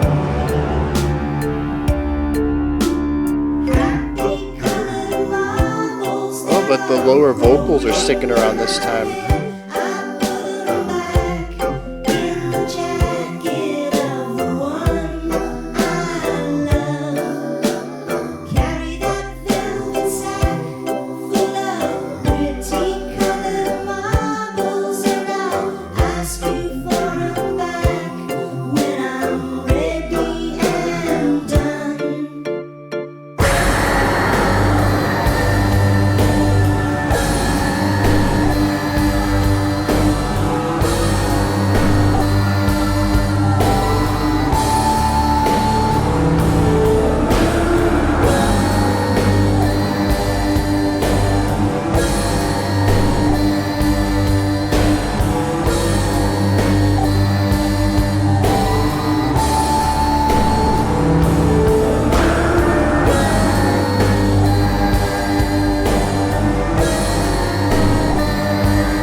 I'm gonna keep it rolling. Hey there, fancy pants. Play the songs that make us dance. Play the tunes that make the ladies swoon.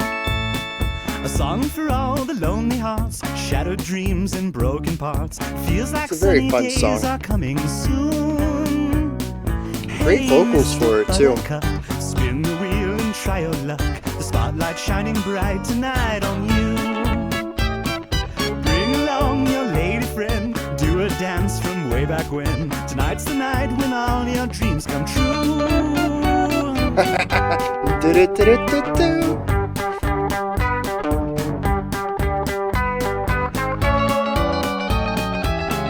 Is that a little ukulele too? I mean, I guess it can't be. I just looked at the personnel list. No ukulele, but that's a very bright, tiny instrument.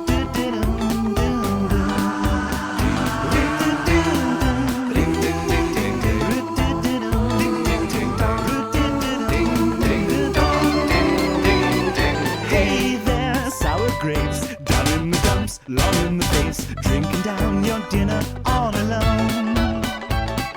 Feeling bad, feeling blue, tonight the rainbow ends with you. So sit on down and make yourself at home. So, hey there, fancy pants, play the songs that make us dance. Play That's the a nice tunes synth that line. make the ladies swoon.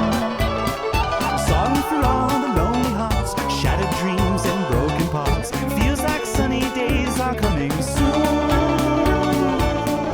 Fancy pants, fancy pants, fancy pants, fancy pants, fancy pants, fancy pants. What a wild combo of tracks. Totally not intended previously to put those together. I saw it was a 2 minute song ahead of us. It's like, oh, I'll just throw it together. The one after that's four. It's one of the longer ones on the album. So I was like, that one's got to be by itself. But I think they work well together. Happy Colored Marbles is also kind of a upbeat, kind of bright song to it. It's very positive. Like I mentioned, it reminds me of Zoloft, at least in the brighter side of Zoloft. Until it isn't though. The end of Happy Colored Marbles is a cacophonous, noisy, industrial hellscape. So, yeah, I'm kind of curious what lyrics take us there because the song certainly didn't prepare me for that at all. But then from there, we get bright and fun and bouncy again. We bring that levity back with Hey There Fancypants. It's actually a really nice high to low to high again. I'm curious if that was intentional. Most of this album, I don't think it really matters the order of the tracks. I do think So Many People in the Neighborhood thematically works next to Among His Tribe because of the way I read both of those songs, but honestly, if I'm wrong in that and it wasn't intended for that read to happen, they could have been split up anywhere else on the album too. And the same goes for here. These two tracks, I don't know if they're thematically similar, but musically, I think it creates a really nice ebb and flow in this portion, this middle of the album. It works well together, and I'm glad I put them together into the 5-ish minutes that it takes to listen to that, simply because of the ride it takes you on. It allows the end of Happy Colored Marbles to feel like a momentary dip into chaos before returning back to something bright and happy and cheerful again. If Hey There Fancypants ended up being the end of Happy Colored Marbles all as one track, I honestly think it would work, even bringing in a completely new idea. I don't necessarily think they need to be two separate tracks. But this does bring up something interesting too. Happy Colored Marbles retreads a lot of ground that Zoloft covered, just in a different style. We got away from the electronica and figured out how to do it with acoustic instrumentation. What sounded to me like xylophone and oh no, the xylophone was Hey There Fancypants. Happy Colored Marbles had the guitars, the bass, once again, higher pitched vocals, airier vocals, just taking up less space, but still having a bright positivity to it.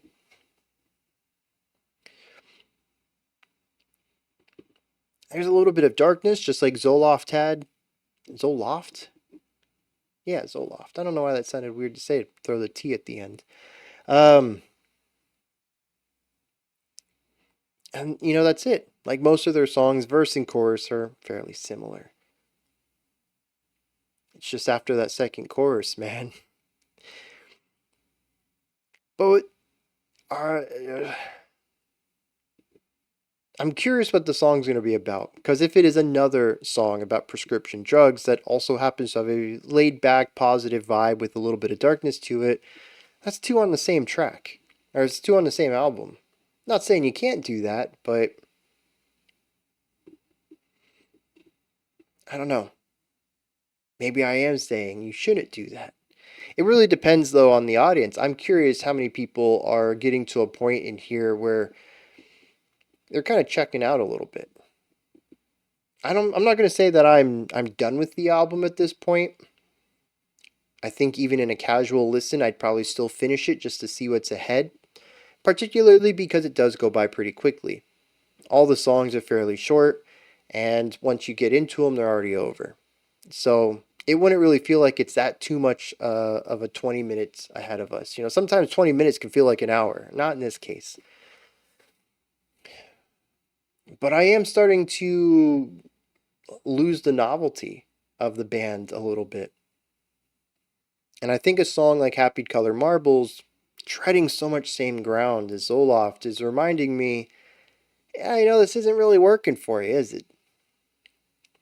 Maybe there's a different album you'd probably be listening to, huh, Bryan? But then, Hey There Fancypants comes in, and this is just a joy.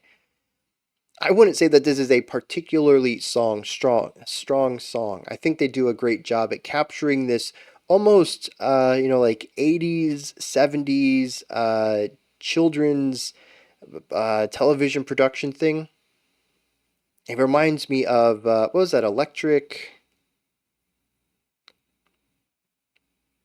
was that show? The Electric Carnival? Electric Circus?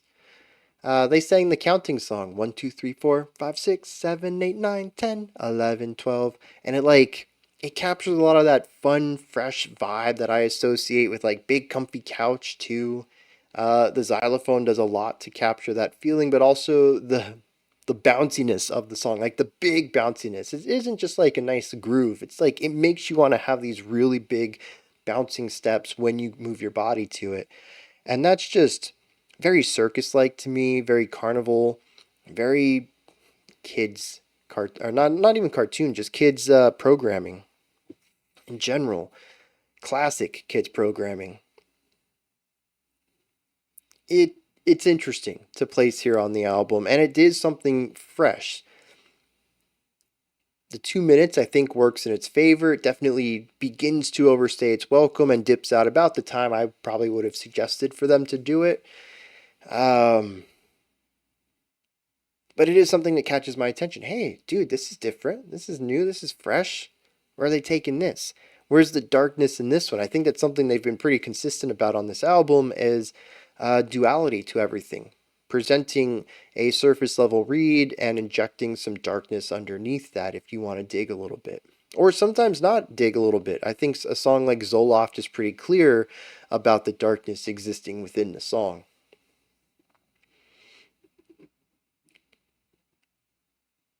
But it is, much like some of the prescription drugs they've talked about on this album, a quick fix.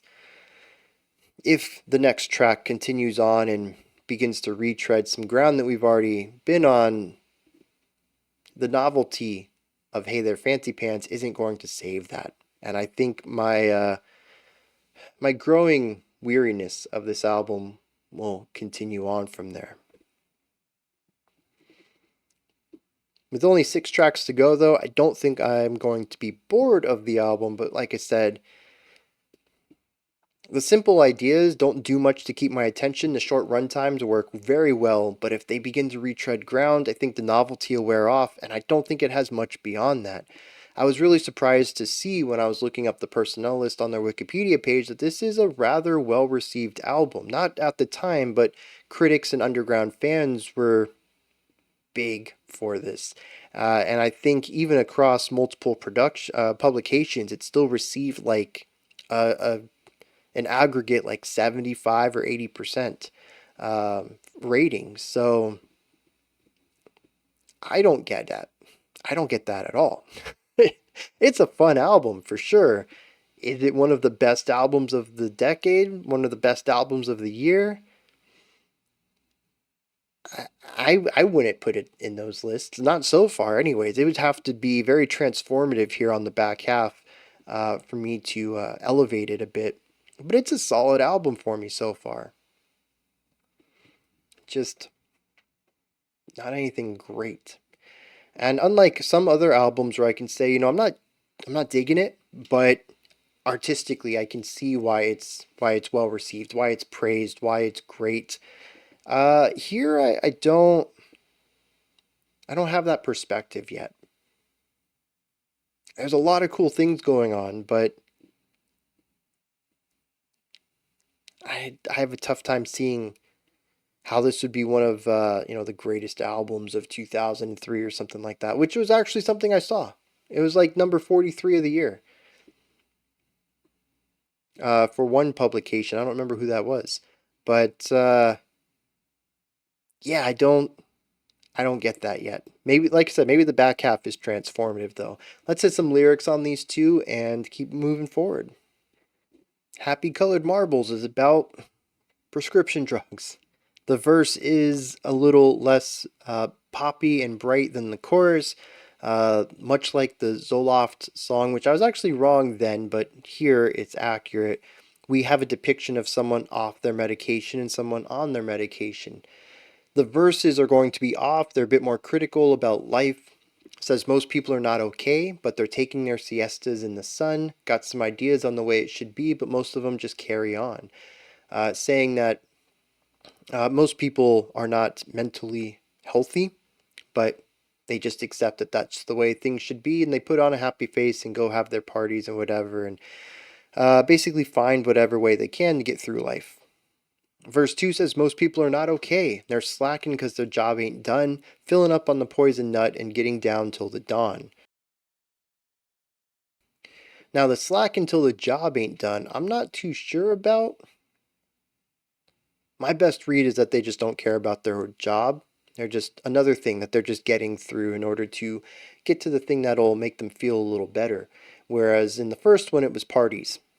Where here, though, it says filling up on the poison nut and getting down till the dawn, which the annotation mentions the poison nut being the Nux vomica, a tree grown in Asia, that its seed has a bitter tonic, but it's also a nervous system stimulant. So reading this as a way of a metaphor for taking drugs in general, but I also view it as just any sort of thing that's going to kill you, like alcohol, but that makes you feel fine in the moment. It says getting down till the dawn. The annotation mentions about sleeping, maybe a sleep medication. I read this though as partying. It's a get down. So using your drugs and alcohol so that you can have fun even until the morning. Then, of course, there's the chorus, which is bright and poppy compared to the slightly more dreary verse. It talks about happy colored marbles, they're rolling around in my head, and I carry them around anywhere and I'll ask for them when I'm ready and done. So, just always needing them. Whenever you start to come down from your high, you take some more. And of course, the instrumental after this is just chaos. I presume that this is what happens if this person just stops cold turkey and is, just not feeling great in general, the body feeling totally off and not having the high of the medication to kind of help you through things. So, yeah, it touches on a lot of the same things as Zoloft musically and lyrically. And honestly, I kind of like this one more. Zoloft provides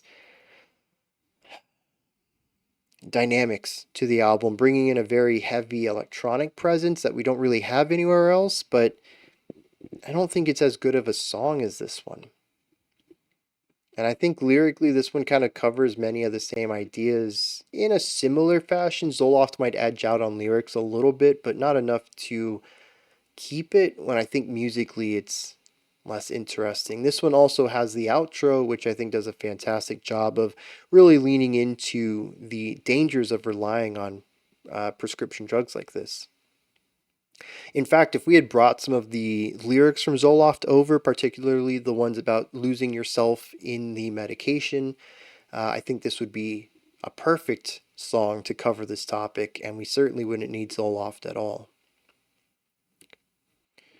Fancypants. It's broken up into three areas.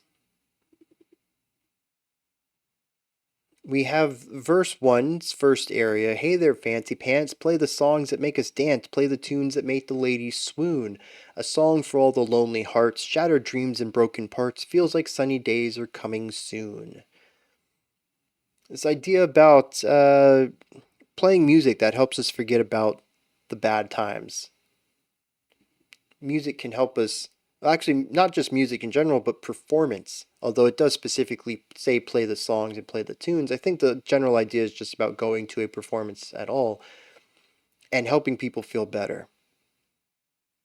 Even though they're not going to feel better, it will momentarily help them. The second part says, Mr. Buttercup, spin the wheel and try your luck. The spotlight's shining bright tonight on you. Bring along your lady friend, do a dance from way back when. Tonight's the night when all your dreams come true. This is promises of a better future. All of it. But it's all done through gambling, of spinning a wheel.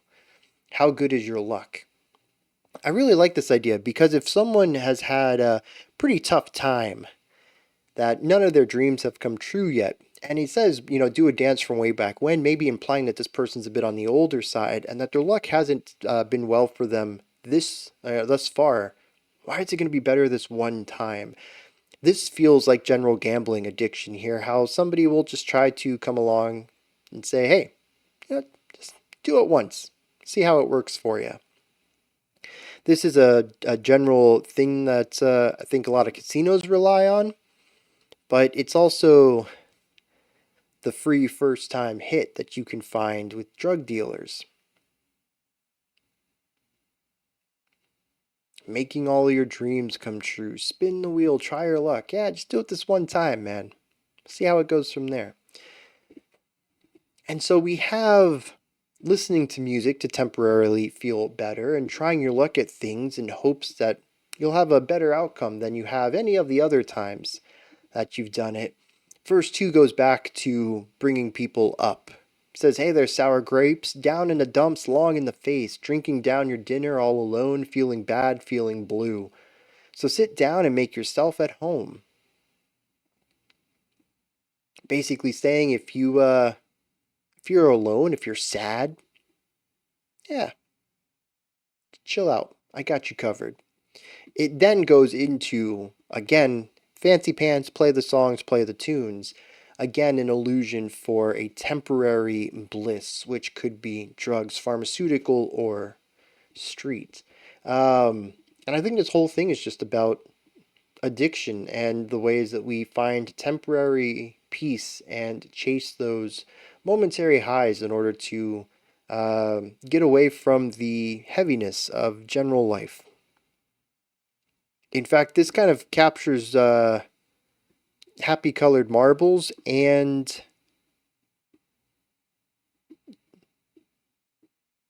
is that it? Well, and a little bit of it's going to be a long night, but just the general concept of addiction and drugs here.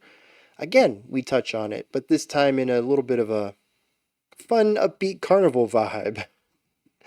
Like that's, geez, huh. This all makes Transdermal Celebration stand out quite a bit. I still think that's my favorite song on the album so far, not because I necessarily enjoyed it, but because I think it's the hardest hitting thematically.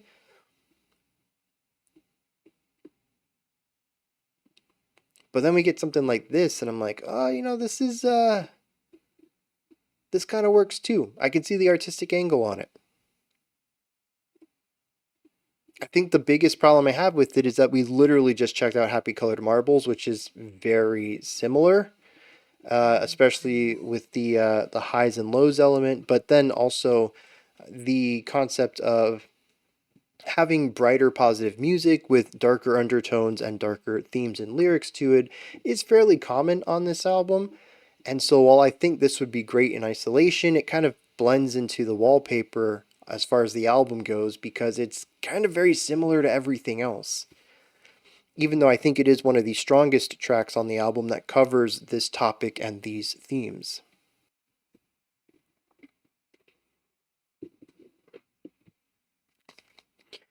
Number 9, Captain.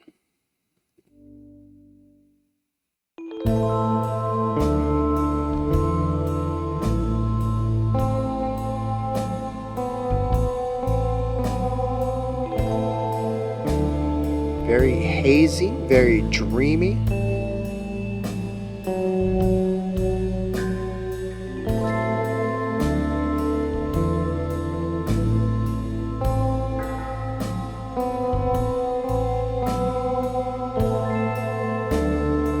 Some of those bells in the background are a little detuned.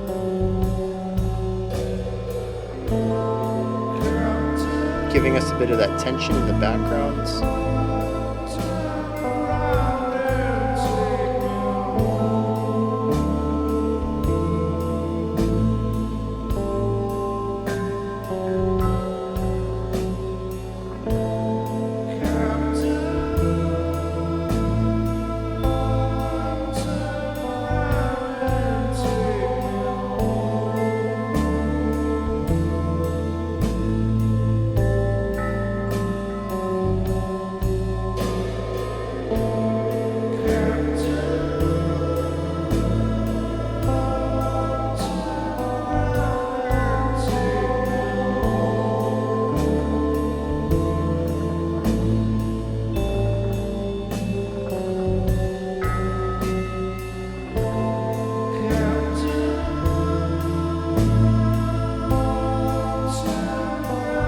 bold decision to make half of this song just one idea. Are we going to see more of this?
Yeah, interesting track.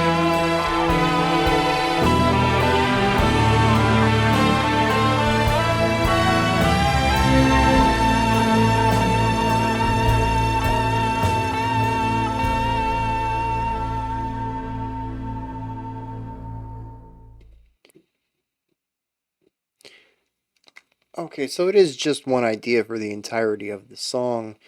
It is grow, for sure. This is kind of taking what we had seen on well, most of the tracks, honestly. There's usually a division between a verse and a chorus. We don't get any of that here. We just have an A section that we're in for a very long time.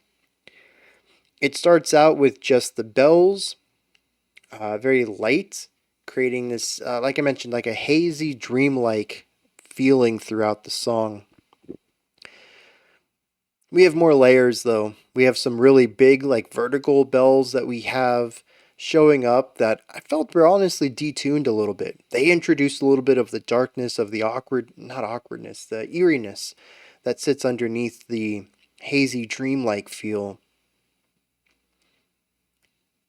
Eventually, we add in the bluesy guitar. It cuts in and out. We get like 2 notes, and then 3 notes, and then like 6 notes. And then we finally have a melody. It's almost as if the guitar couldn't start, like if it was a car or a lawnmower.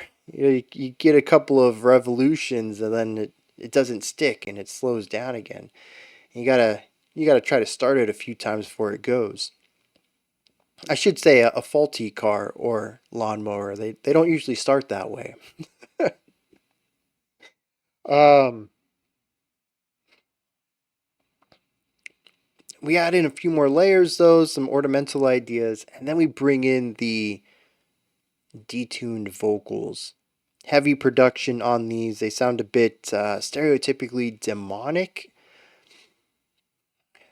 I gotta figure out what's going on there, but the only other thing that's happening here is Captain. Da, da, da, da, da. I don't know what he's saying there, but over and over and over and over.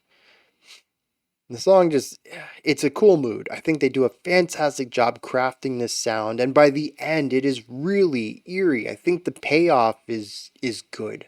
You really need the slow build up to get to this point when you're like, oh snap, this thing's kind of creepy, and it can't just get there. It can't just become that. It needs to build into it. But I don't feel like I don't feel like the buildup was worthwhile. Necessary, sure, but maybe there was a different way to go about it. Maybe there was a more effective way of crafting that final realization. I don't know, something with less repetition, though. Maybe we could have built into it with a variety of sounds.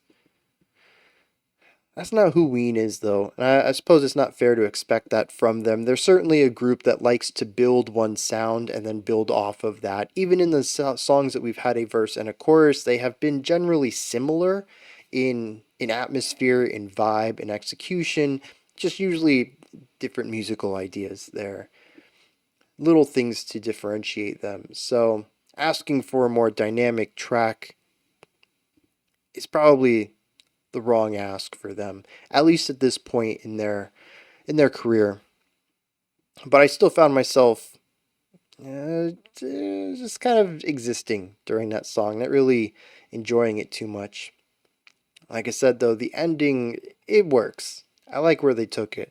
Let's look at some lyrics. Yeah, I'm a little lost on this one, too. Aside from the general idea of Captain, turn around to take me home, implying that this is somebody who is in a situation they don't want to be in, but don't have the authority to change that. They don't have the control or power to address the situation. They're asking, and in fact, in this case, telling someone else to take me back to a place where I'm more comfortable. The second voice that comes in at the end says, blanket the lifeline, swathe me in mesh. The water, it's cold like when I kneel in death's gate. I'm a bringer of siege. A ground pig who awaits its master, a living monument to a fallen soldier. Let me lie awake now and condense this fog into matter. Bring me to harbor. None of that makes any sense to me. Like, none of it. There isn't a single thing in there I can pull anything from, particularly in this idea of feeling outside of control of a situation. So we're just going to move on. I wish I had anything to add to that, but I don't. I'm very confused about those lyrics. This next one's called Chocolate Town.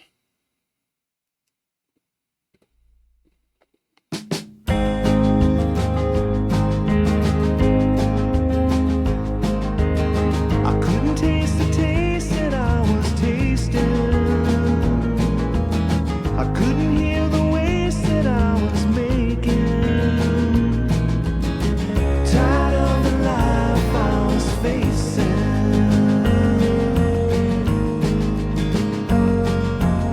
I couldn't tell one from another. Some slightly off-putting country here. Harmonically, there's a lot of darkness and tension you don't typically find in this sound.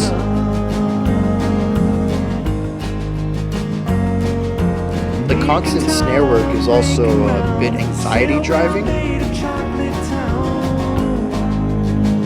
It's a big bass tone. Got me on the porch, I'm in the front row. Says shit's for real, man, like I don't know. But get your punk ass back to the dog show.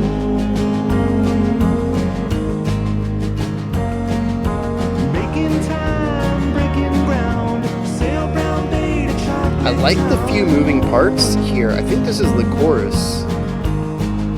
And it's rather short. Okay, so now bridge.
feel to it here. There's a cool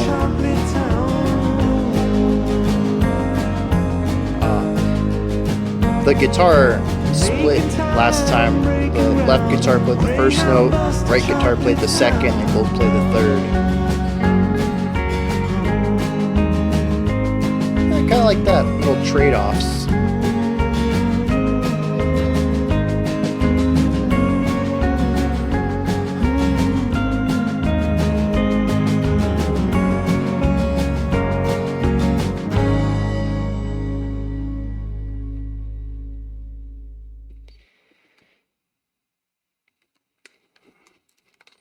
Yeah, I mean this is a fine song here. It definitely has a strong country vibe, very rooted, down to earth. Captures a bit of the like 90s country chord progression, but with darkness beneath it. A lot of tension here that you don't typically hear in the genre. This is just Ween's MO at this point, though. Write something that feels joyful, but insinuates some darkness underneath it, and then probably put some terrible lyrics on top of it.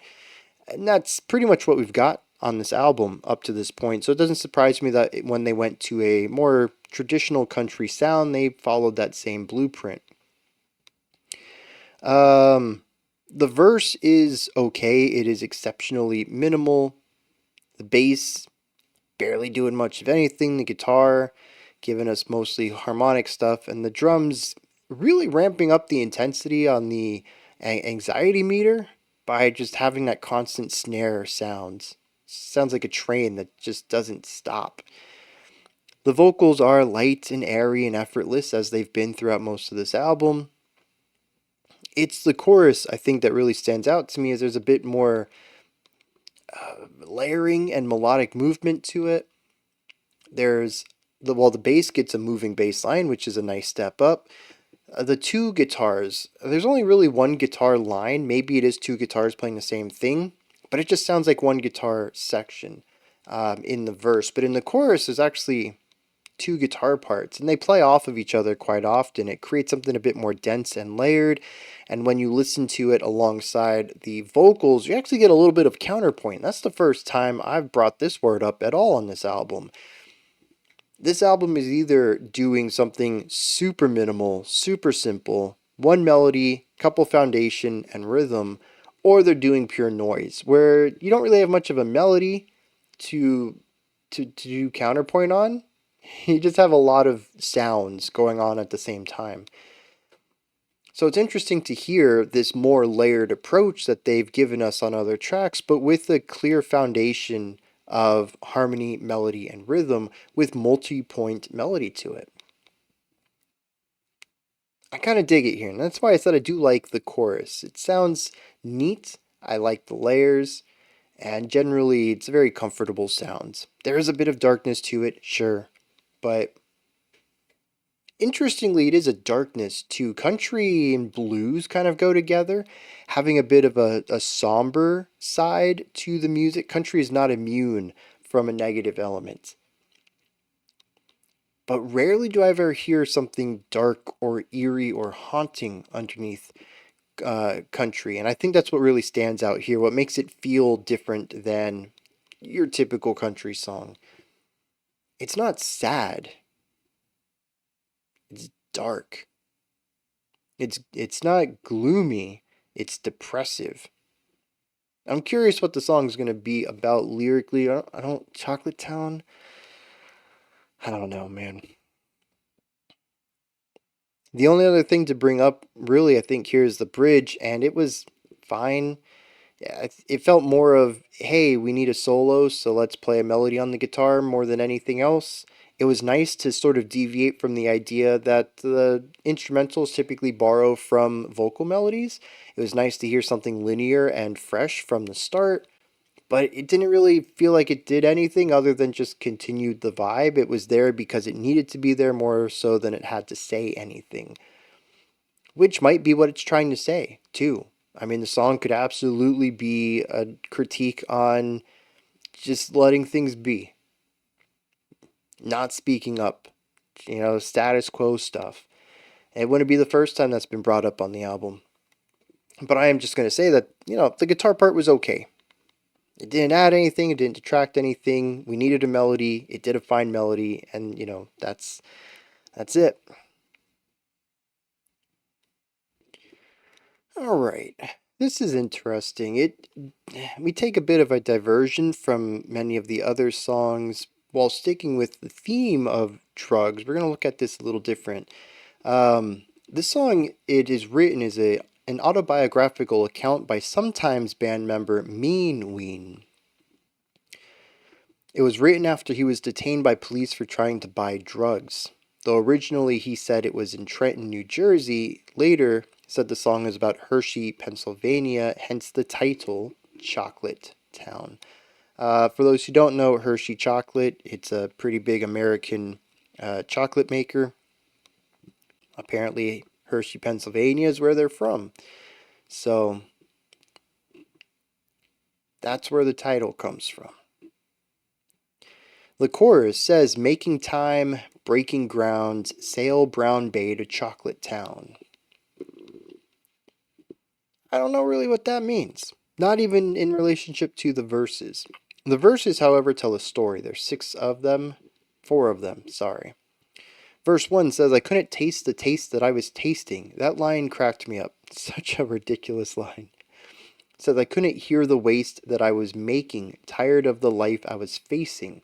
I couldn't tell one from another. I couldn't hide a secret from my mother, and any other mother wouldn't bother. Not a great rhyme there, but that's fine.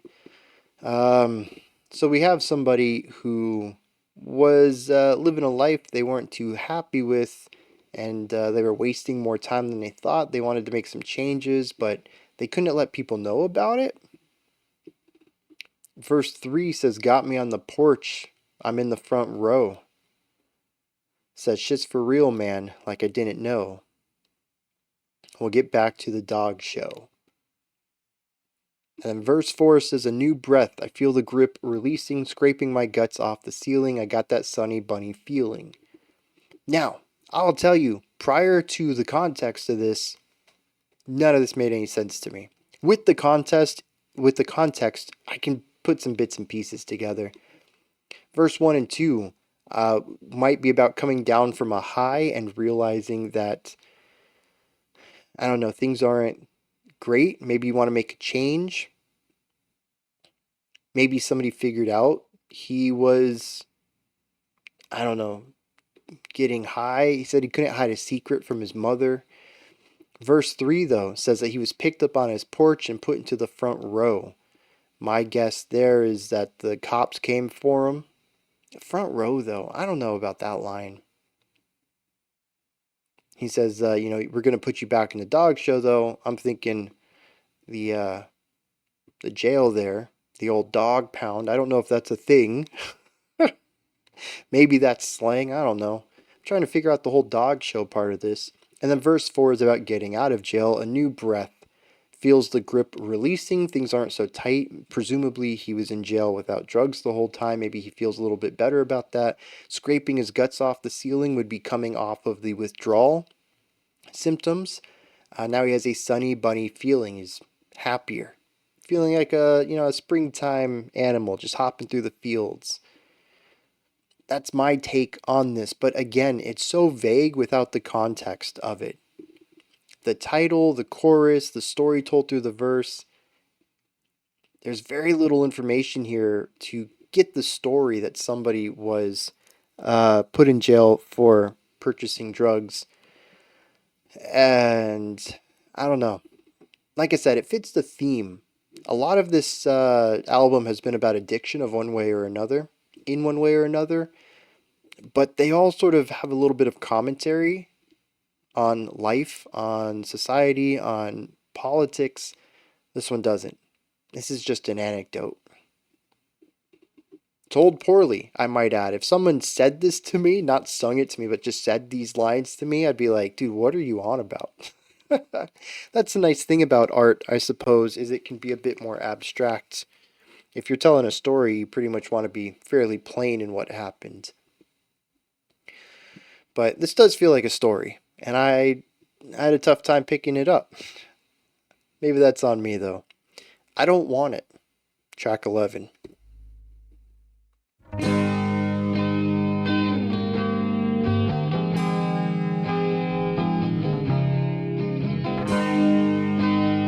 So we have a ballad? Are we gonna stick with it Did we though? miss the moon? I'd lie in your arms if I could now. A little bit of a pop rock Such a ballad. common pain Okay, I'm on board with it so far. repeats itself again and again now. Flowers grow in the springtime and leaves fall from the trees. I've been gone for so long, you just threw away the keys. I understand it,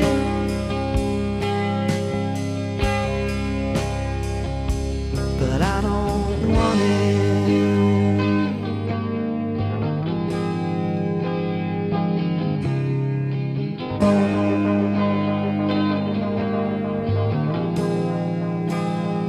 I know it so well. You tripped me and I laughed when you fell. Dude, the drum part is so stereotypical for this kind of music. I let you drift so far from me now. The reverb on the guitar, Please hold evoking on the to idea of our memory. memories before we really crash and burn. Did we say memory at the same So time? wrapped up, we've forgotten how to learn. I understand it,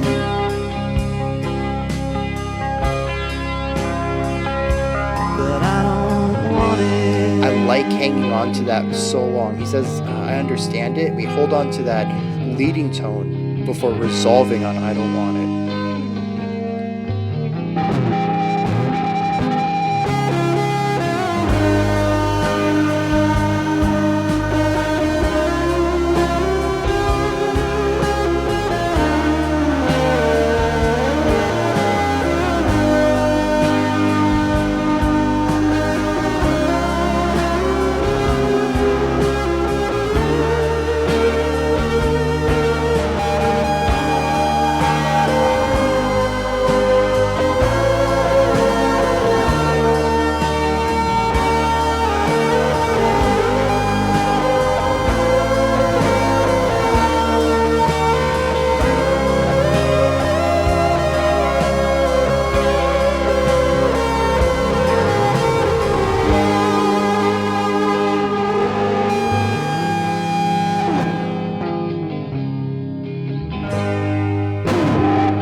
Was that necessary? I don't have a lot to say on this one, so we're going to roll it over to track 12. It's a massive guitar, though.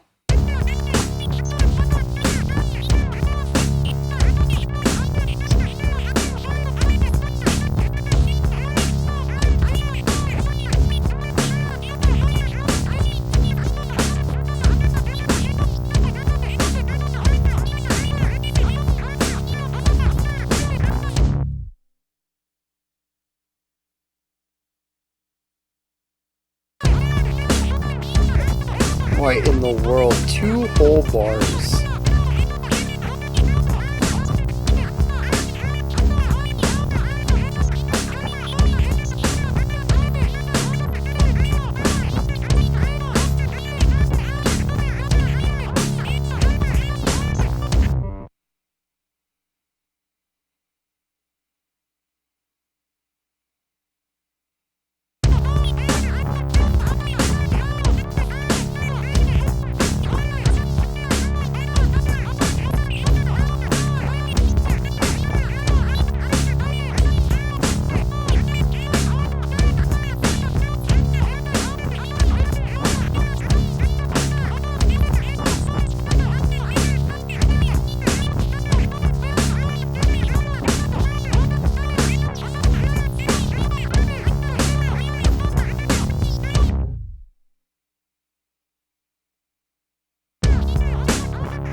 one bar that time. I thought I picked up on their pattern.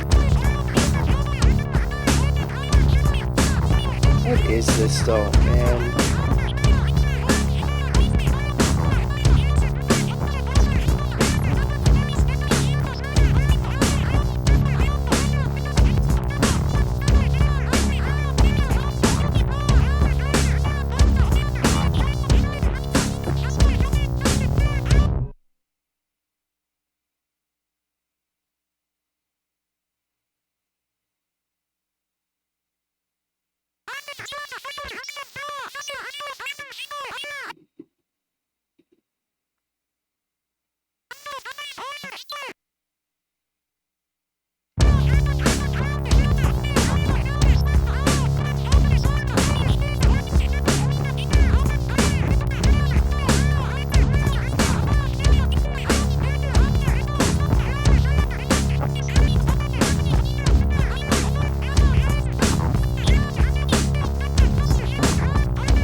The second time, this album has just.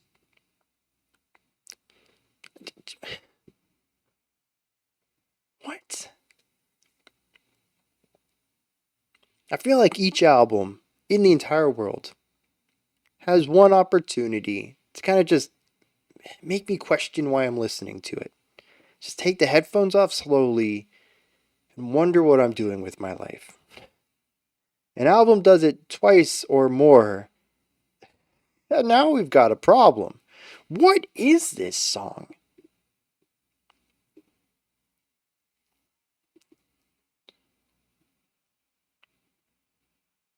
Why is this song? Let's start with track 11. I didn't mind this track, it was fine. It's a nice ballad. It has sadness built into it. The slower tempo helps things feel grounded. It's just generally laid back, but dragging its feet rather than chill. The chorus does a great job of leaning into this negativity. He says the line, I don't remember what it is, something about understanding, and then this chord that comes in under there just sits and bubbles and boils and brews for like 4 whole bars before we finally resolve it, and he says the title, I don't want it.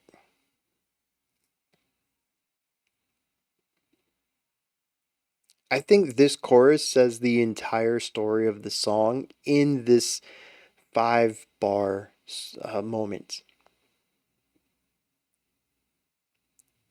Whatever's going on here, it's negatively affecting the narrator. They don't want it to happen, but they can understand from the other perspective, or from a perspective, I should say, why it's happening.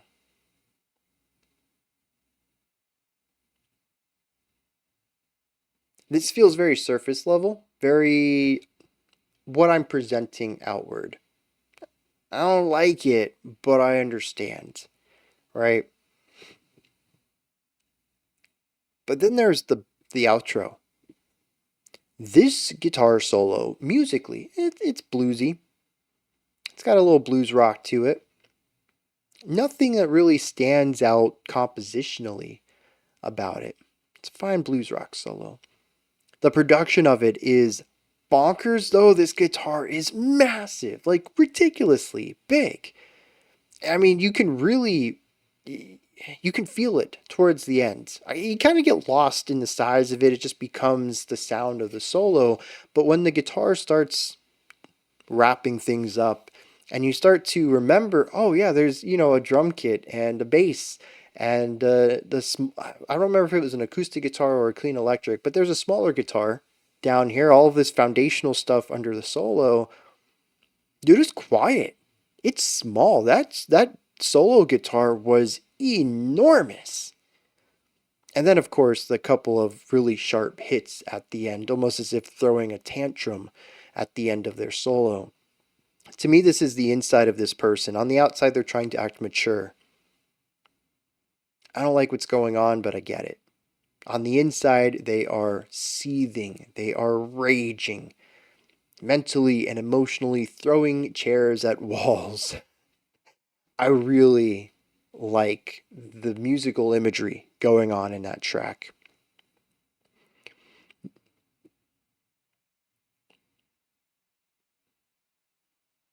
Track 12, though. This is I don't know, 2-bar idea at best, repeated over and over and over and over and over and over. It's not really that interesting of an idea, and then every once in a while it cuts out. You get the positivity of silence. Like, oh, good, I don't have to listen to that anymore. What's next? And then they bring it back. Then once you catch on to the pattern, they start playing around with it. At the end, it's cutting in and out. You're only getting part of the song. Maybe no drum beat this time around. Maybe only 2 bars instead of the full, 30-bar repetition or something. It's just not interesting. It's not pleasant to listen to. I don't really get any sort of thematic element to it, so I can't even say it's artistically well done. It just wasted 3 minutes of my life. I talked earlier about maybe trimming the album up a little bit, particularly looking at Zoloft and Happy Colored Marbles and trying to find an amalgam of the two to cover all of the themes of both of them lyrically while, kind of removing the part that there's a lot of overlap. We could just chuck this song right out. Look, we've already saved a track and 3/4 now. We've tightened up the pacing on this album. I don't get this one. I am a little fearful though. This isn't the least played track on this album on Spotify. The next song, which is the longest at 5 minutes and 8 seconds, is played less than the jam we just listened to. Yeah, apparently people enjoyed that weird track that doesn't do anything more than the next one on the list here. I'm a little worried about that. Jeez. Lyrics. So we actually have a breakup song here. Verse 1 says, "Did we miss the moon? I'd lie in your arms if I could." Such a common pain that repeats itself again and again. Flowers grow in the springtime and leaves fall from the trees. I've been gone for so long and you just threw away the keys. Verse 2 says, "I know it so well. You tripped me and I laughed when you fell. This isn't how it should be. I've let you drift so far from me. But please hold on to the memories before we really crash and burn." So the general idea here is that things have been not great. I get it. I haven't really been present. We've drifted from each other. The spark's just not there anymore. And so the chorus makes sense. I understand why we have to split, but I don't want that. And of course, verse 2 says, "Please hold on to the memories." Stating, yeah, the end of this relationship wasn't great, but remember there were some good times. Not in a way of like, hey, remember those good times? We can get back there again. But like, just remember the positive parts of this. That. Trying to have the best of this bad situation. So yeah, a ballad, a dreary ballad at that, with the angsty guitar solo at the end. Yeah, I think that works really well. Now for track 12, there's no lyrics written down. It does say instrumental, voice from a Mini Korg 37. That's it. I don't think there's words to this. If there are, I'm really interested in what they were before they were distorted and jarbled into the sound of this song. But honestly, at the end of the day, I don't think it's going to change my mind too much about it. The next track is called Alcan Road. It is the least listened to song on the album. Let's find out why.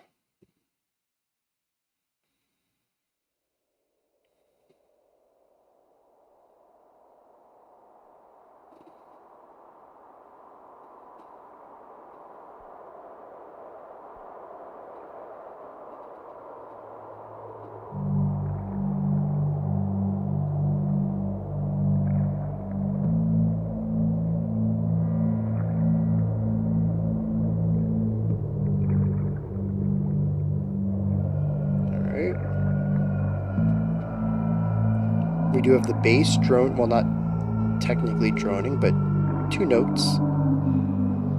Sounds of groaning, of water sloshing.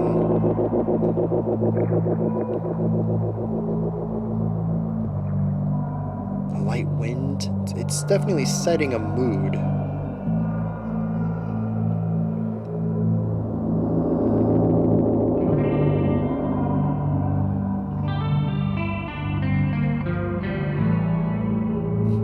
Oh, that was smooth.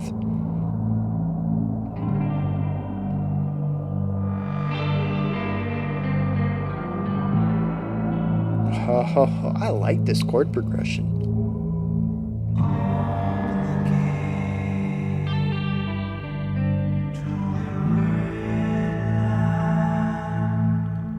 The vocal production is very shimmery.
Hit me with that guitar tone.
Okay, so I don't get it. No, I don't, man. This song, while still, I understand why it would be one of the lesser played on the album.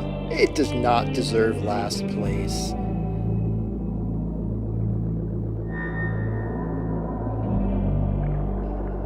But it does look like people frequently skip it. And Captain. Jumping from Marbles to Fancy Pants, skipping Captain, hitting Chocolate Town, I Don't Want It, and then skipping to Argus, or track 14 and 15. Y'all don't know the titles of those yet. Um, it's a vibe. It's a vibe, and that's really the best thing I can say about it. It's moody, it's dreary, it's a little eerie. It's slow moving though, that's for sure. I was counting it in double time just so I could move my body at a decent pace, and it looked like I was trying to pretend to be in the Matrix. uh, that joke's probably aged quite poorly. Really showing my age with that one. Um,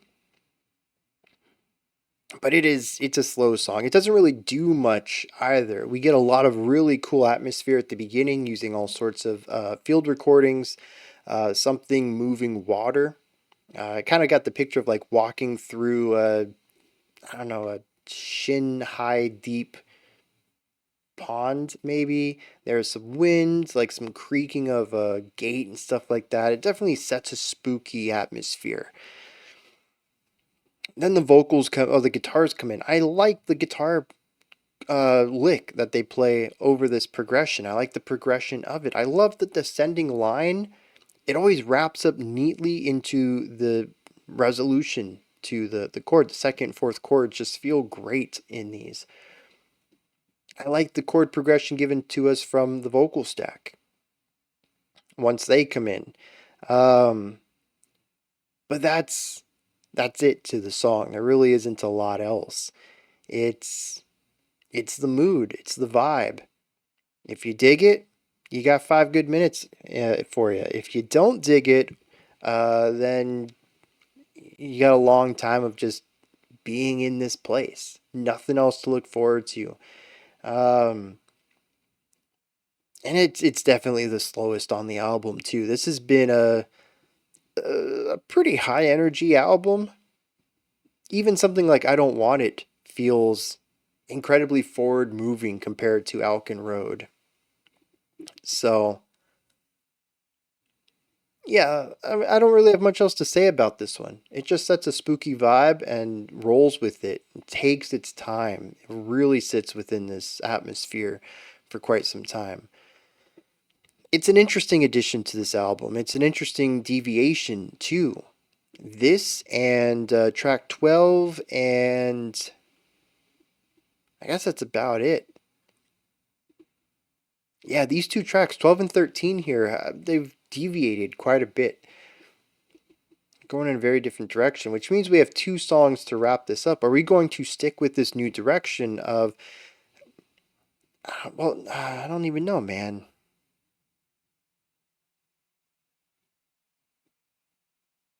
Artsy pieces, I guess we can call them?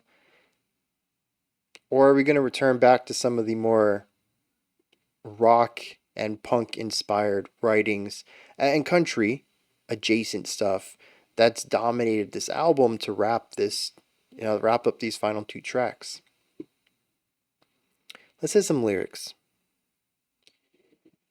And maybe this means something to someone, but to me, it's just more of the music. It sets a theme, sets an atmosphere, but doesn't really say a lot. It's not about telling a story, it describes an area. Open the gate to the red land. Alcan Road by the turquoise lake. Starry skies, a mushroom cloud, folding waves in a foamy tide. Washing in beds of opal shells, white gulls cry for you and I. Butterflies float away, drifting pools of salt and brine. Mountain man, frosted child, eagles cry, puppets of God, stung like time, molded in form. Trees bend back and trails distort. They lead to the land of Alcan Road, the turquoise lake and starry skies, mushroom clouds, flowing waves, drifting pools of salt and brine. Yeah, I don't read any depth to this. There's no story here, at least not that I can see. It just sort of describes the stuff around this area. And maybe if I understood what some of this meant, like obviously a mushroom cloud is something that you bring up for a specific reason. It's destruction. It's one of the greatest forms of destruction that humanity's ever made. It's the visuals of an atomic bomb, which we already talked about on this album, interestingly, with Transdermal Celebration, talking about foamy tides. What is with the bed of opal shells? Why do the white gulls cry for us? Isn't opal also a type of white or associated with white? I don't know. Colors come up often though. White gulls, opal shells, turquoise lakes, red lands. And we bring up the pools of salt and brine twice. What is important about that?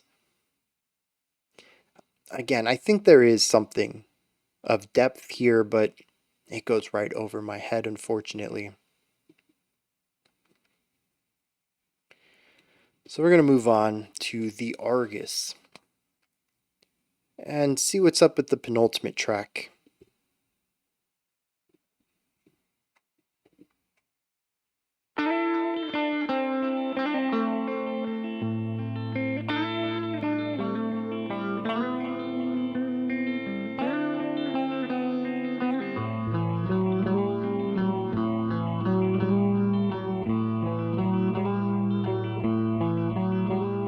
Yesterday we lost our lives, tomorrow we were born. Fortune smiled upon us, sacrificed the Argus, all that he might help us see.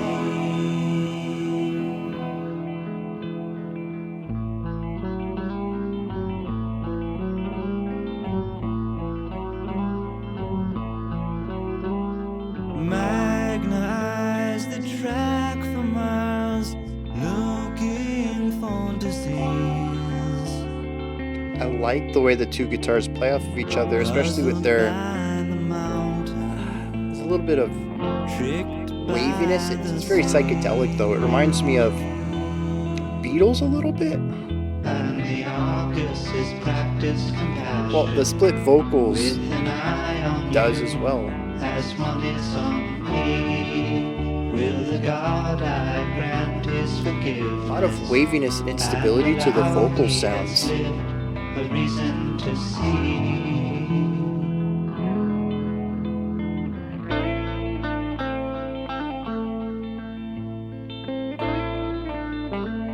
Oh, this song is very weary. It feels tired.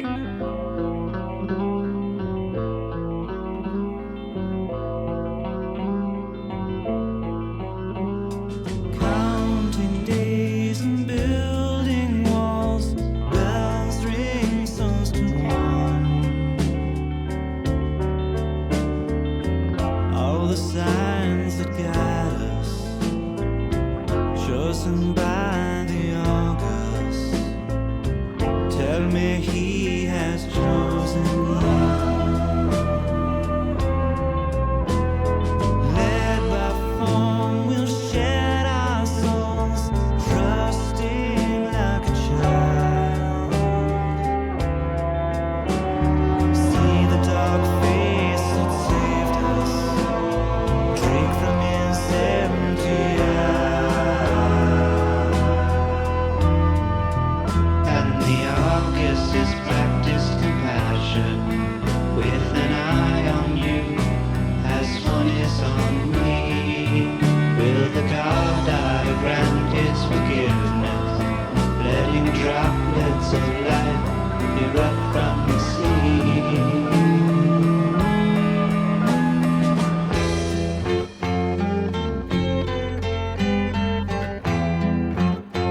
Interesting.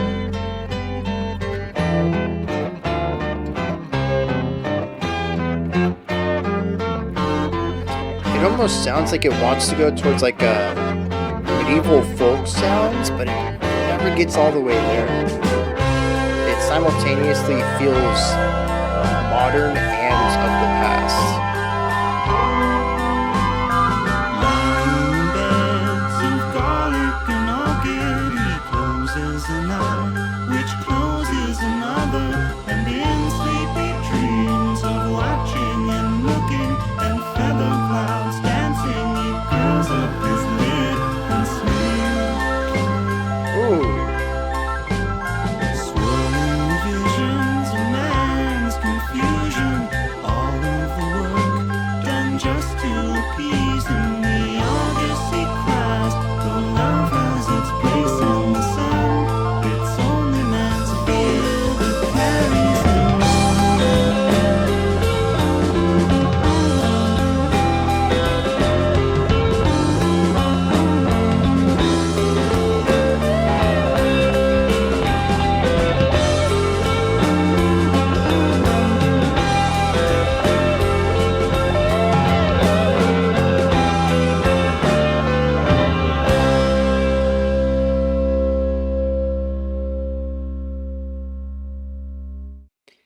kind of ends prematurely. I wish that that solo section had gone on for another full repetition. I guess another 16 bars or so. Feels like it was forced to wrap up to find that finality when it wasn't ready. But otherwise, it's a solid track right here. I had mentioned that I Don't Want It is probably my favorite so far. I think it's the most artistically fulfilling, though.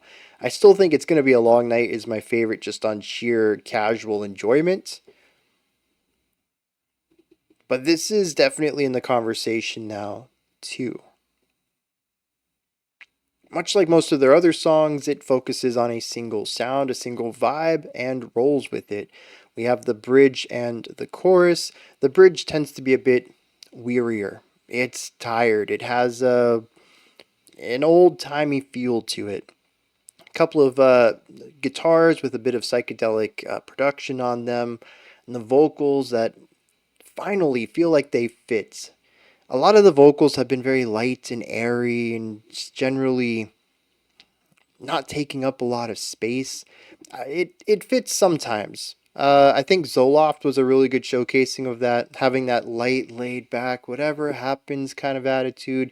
It works well with the vocal delivery, but here it absolutely sounds like someone who has been walking for a very long time. They just had figuratively walking, they've had a massive journey. And they're just tired, they're weary, they're worn out. I think the vocals match that really well. The guitars sell this vibe excellently. The chorus gives us a bit more darkness. It becomes drearier, has a little bit more energy to it, but isn't brighter. I like this back and forth. I think it fits because I feel like I've been on this journey. I'm a little tired here at the end of this album.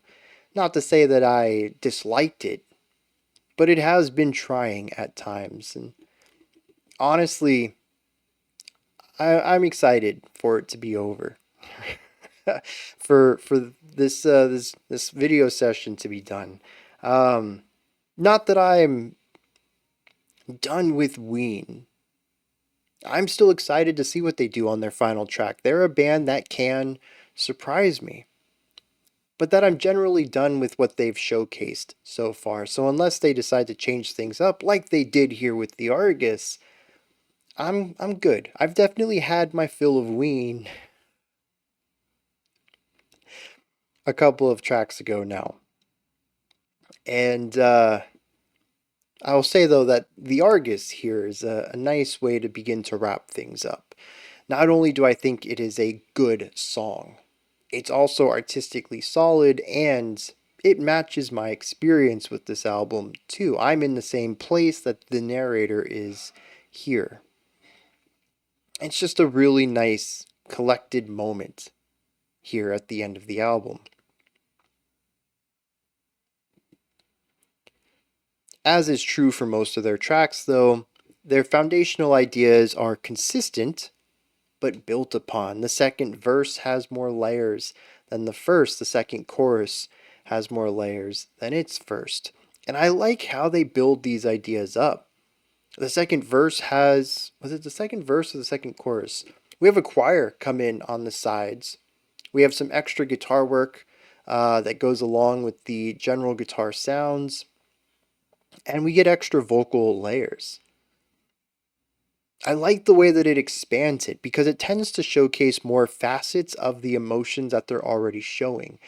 Whereas the more minimal sides of things are very surface level. This is a sad, dreary sound. It's like you can't miss it. But then they'll begin to add other elements to it. Maybe a wistfulness, maybe a longing, or a sorrow that you can't quite place a name on.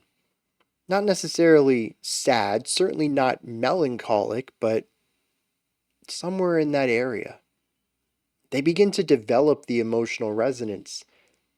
I think that's where they have really been strong on this track, and a few others in particular. I can't remember what they are. It hasn't been consistent on the album, but there have been songs where I feel like the added layers add complexity, emotional nuance to music where it wasn't originally. It's very, single dimensional. This is the sound of the song. They use the layers to explore that. Not in a what else could we add to it, but how could we better develop the atmosphere?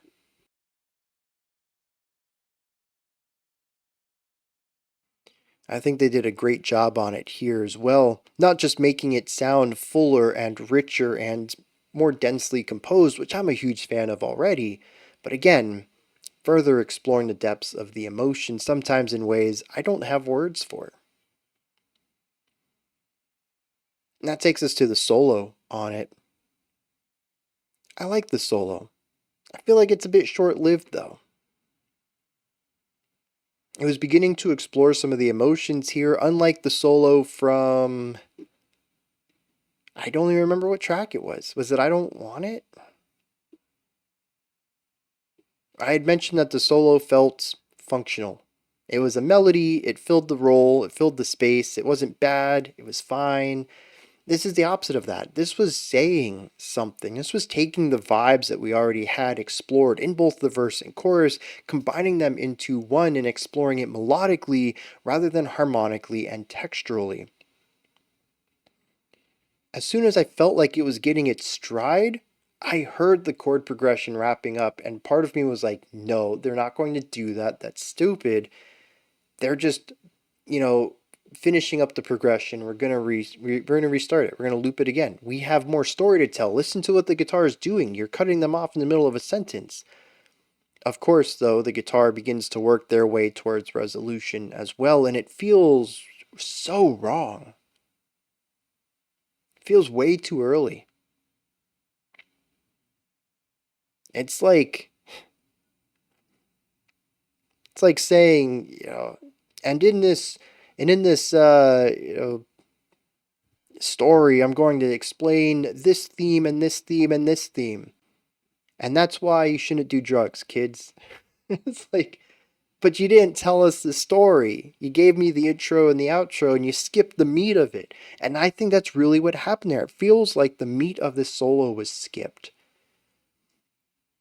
I saw you alluded to what you were going to do, and then you hit the finale, but the finale doesn't work without the build up. You tried to jump straight to the point that ties everything together, but you didn't give me anything to tie together.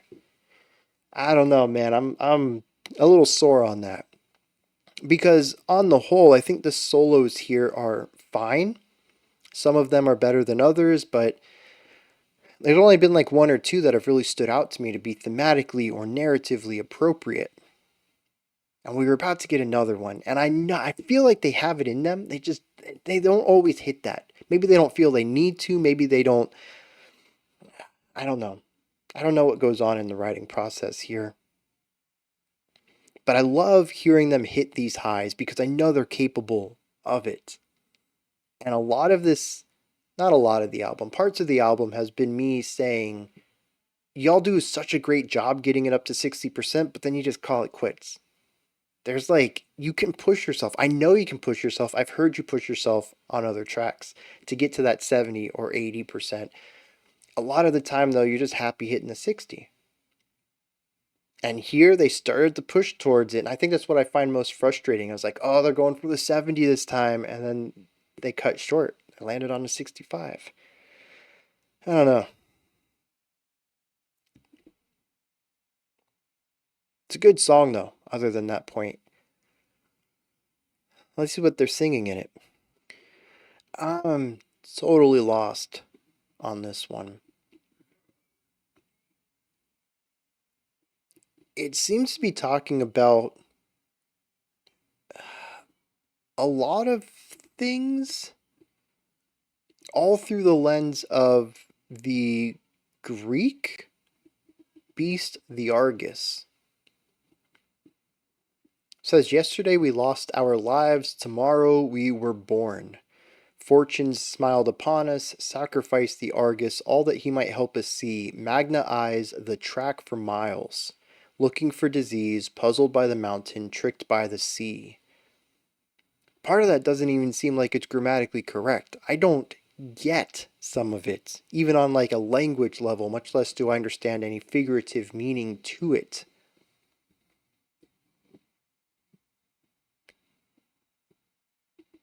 The chorus says, the Argus is practiced compassion, with an eye on you as one is on me. Will the God eye grant his forgiveness and allow he that's lived a reason to see?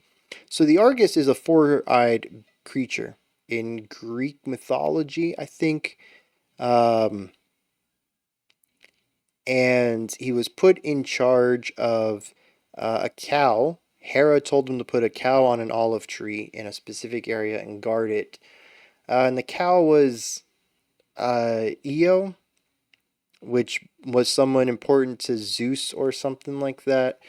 And Hermes ended up going to Argus and removing all of his eyes or putting sleep in all of his eyes or something like that, and killing him that way. But I suppose somewhere along the way, a phrase popped up about having the eyes of Argus on you, about a feeling of scrutiny. So it says Argus is practiced compassion. Argus as a beast or Argus as the concept of omnipotence? Regardless of direction, I still don't understand how either is practiced compassion. And then it says there's an eye on everyone, so everyone's being watched. Will the God eye grant his forgiveness and allow he that's lived a reason to see? I don't know, man. Verse 2 talks about counting days and building walls that were chosen by the Argus. That will shed our souls and trusting like a child, see the dark face that saved us and drink from his empty eyes, bringing out the idea that his eyes were taken out. But like, what? We end on another cryptic verse. Lying in beds of garlic and orchids, he closes an eye which closes another, and in sleep he dreams of watching and looking, and feather clouds dancing. He curls up his lid and sleeps, swirling with visions on man's confusion, all of the work done just to appease him. The Argus, he cries, though love has its place in the sun, it's only man's fear that carries him on. I don't know, dude. There's elements in here, I think, of Judeo-Christian religion as well. A God who's always looking on you, and you have to be in his favor to earn his forgiveness, to understand the reason that you're here. The idea of shedding one form to find another, to trust in this being like a child would. The idea that all work is done to appease him. And that the only reason the God exists is because of man's fear, but I'm really cherry picking lines to come to that conclusion. I don't know. And like viewing the first few verses, lying in beds of garlic, closing an eye, going to sleep. I mean, this is very deliberately the Argus, his tale. I don't think this has anything to do with the Christian gods. So like, I don't know, man. I'm really trying, but I am drowning trying to figure out what this song is about. So, interestingly, on the concept of Christian gods, the next track is If You Could Save Yourself, You'd Save Us All. So, it's an interesting title. Let's wrap this album up and see how Ween is going to close it out.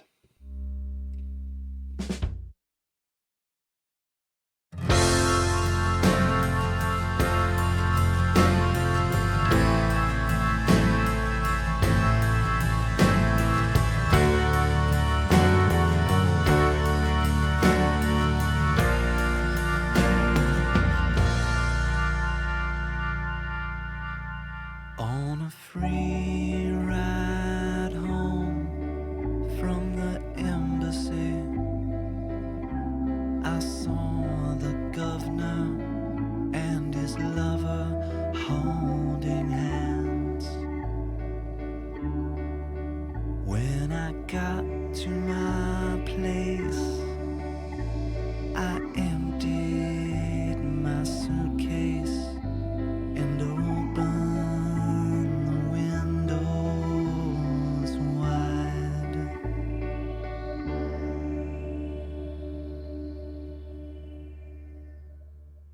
If you could save yourself, you'd save us all.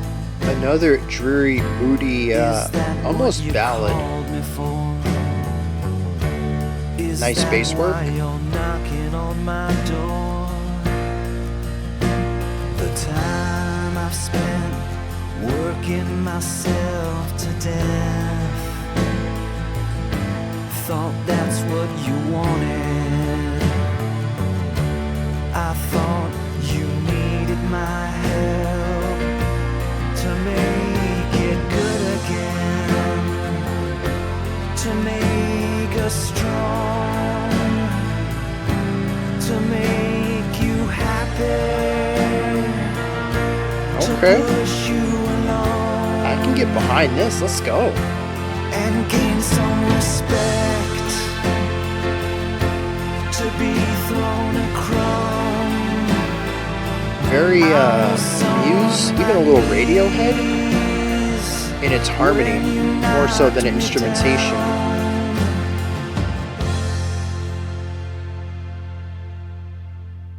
The wheels fell off, the bottom dropped out, the checks all bounced. I came in your mouth, your mother came calling, but there was no one around.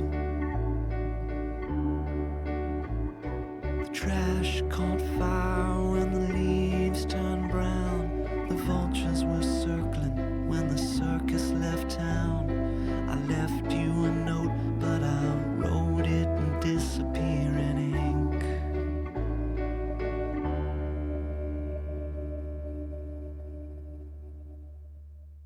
If you could save yourself, you'd save us all. Yeah, a bit Is of that a what you called me for? full-powered vocal delivery we haven't really heard Is too that much why of. you're knocking on my door? The time I spent working myself to death. Thought that's what you wanted. I thought you needed my help to make it good again, to make us strong,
For real? Just an abrupt ending like that?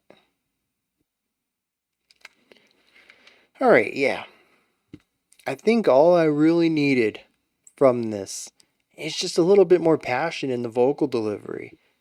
Again, I will say it, the lighter, more ethereal, less physically present vocal style works on quite a few of these songs.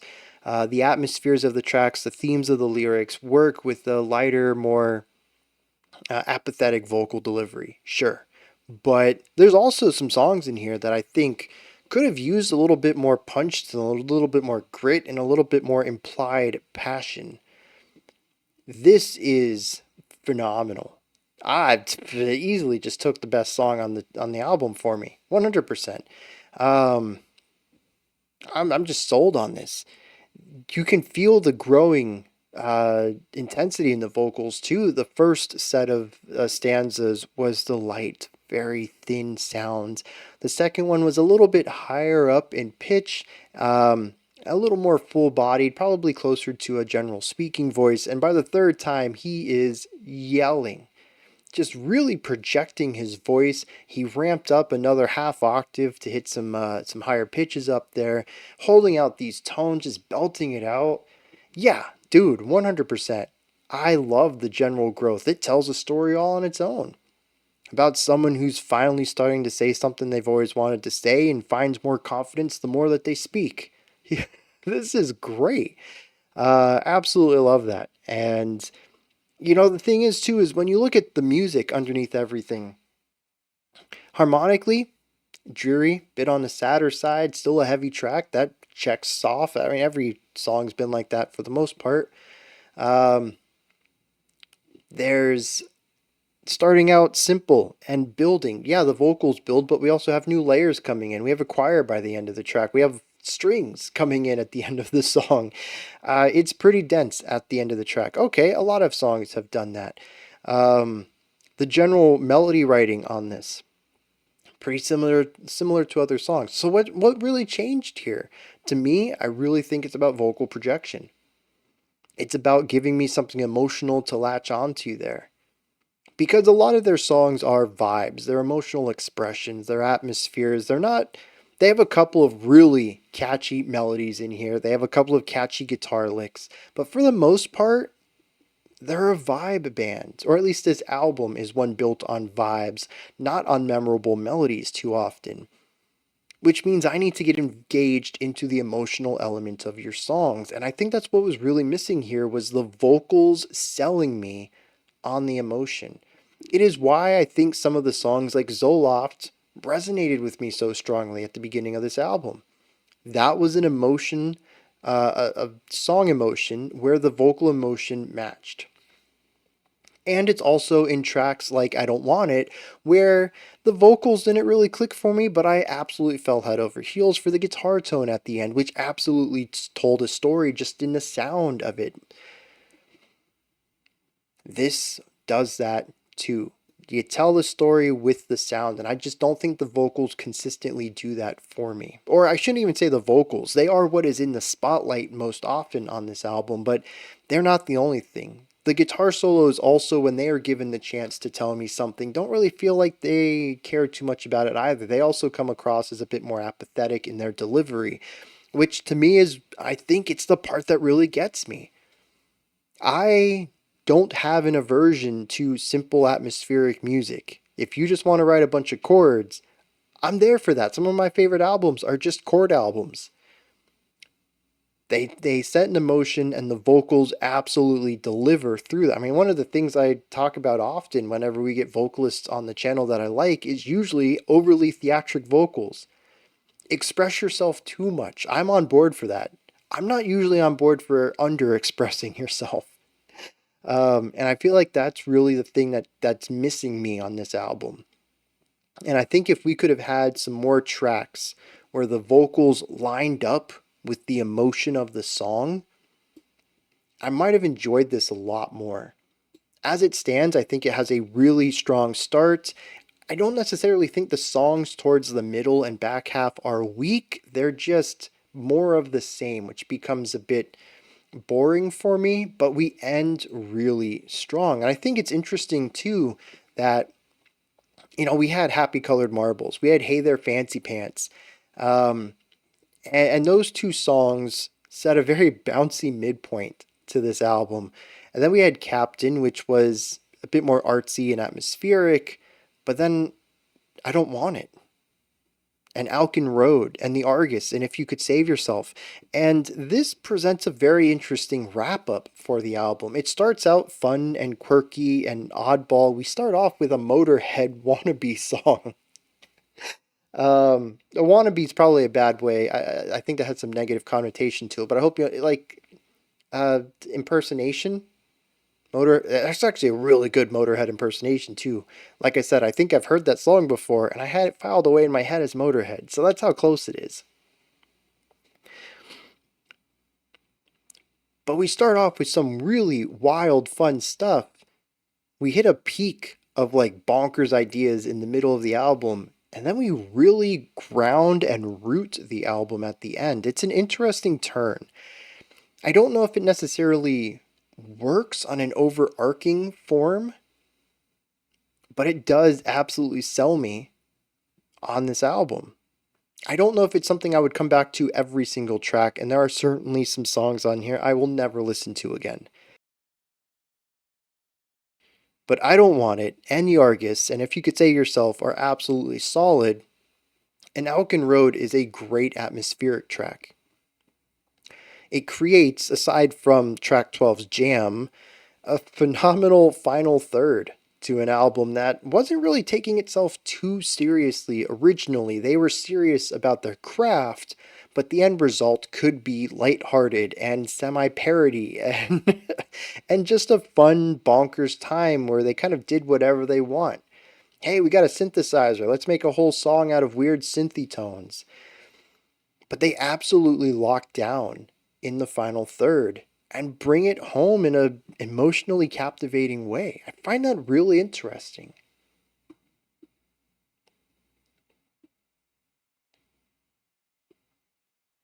Let me hit some lyrics for this. All right, and this song is about a single-sided relationship and the end of it, and somebody feeling free at the end. Verse 1 says, On a free ride home from the embassy, I saw the governor and his lover holding hands. And when I got to my place, I emptied my suitcase and opened the windows wide. Opening the windows could be a sense of freedom. It could be allowing fresh air to come in. It's just a lot of positive vibes. The whole thing about seeing the governor and his lover holding hands, I'm not too sure about that one. It could be that it could be a bittersweetness, right? You kind of miss being in a relationship, but having this fresh air, this ability to breathe, is nice too. The chorus states, If you could save yourself, you'd save us all. The time I spent working myself to death, I thought that's what you wanted. I thought you needed my help to make it good again, to make it strong, to make you happy, to push you along and gain some respect, to be thrown a crumb. I was on my knees when you knocked me down. So this person put everything he had into this relationship because he thought it's what was necessary. He wanted to help the other person. He wanted to be their rock, to be their support structure. And the only thing he ever got out of it, he wanted to gain some respect, but all he got was thrown a crumb, barely scraps. And anytime some negativity came at him, he was already half beaten. He had already spent so much time and energy on the other person, he couldn't defend himself. He says, I was on my knees when you knocked me down. I was already halfway down. Verse 2 talks about how terrible things were. He says, the wheels fell off, the bottom dropped out, the checks bounced, your mom called but no one was around, the trash caught fire when the leaves turned brown, the vultures were circling when the circus left town. Just like, dude, the whole relationship was a dumpster fire. Like, how can you not see that? Even saying, I left you a note but wrote it in disappearing ink. I wonder how to take that. Unless he's saying that the relationship was such a mistake that he even screwed up writing his his breakup note, used the wrong pen for it, or if maybe what he wrote he never wanted to be heard anyways. He just needed to get it out of his system. Either way, I think it really makes that final chorus hit with the full bodied delivery.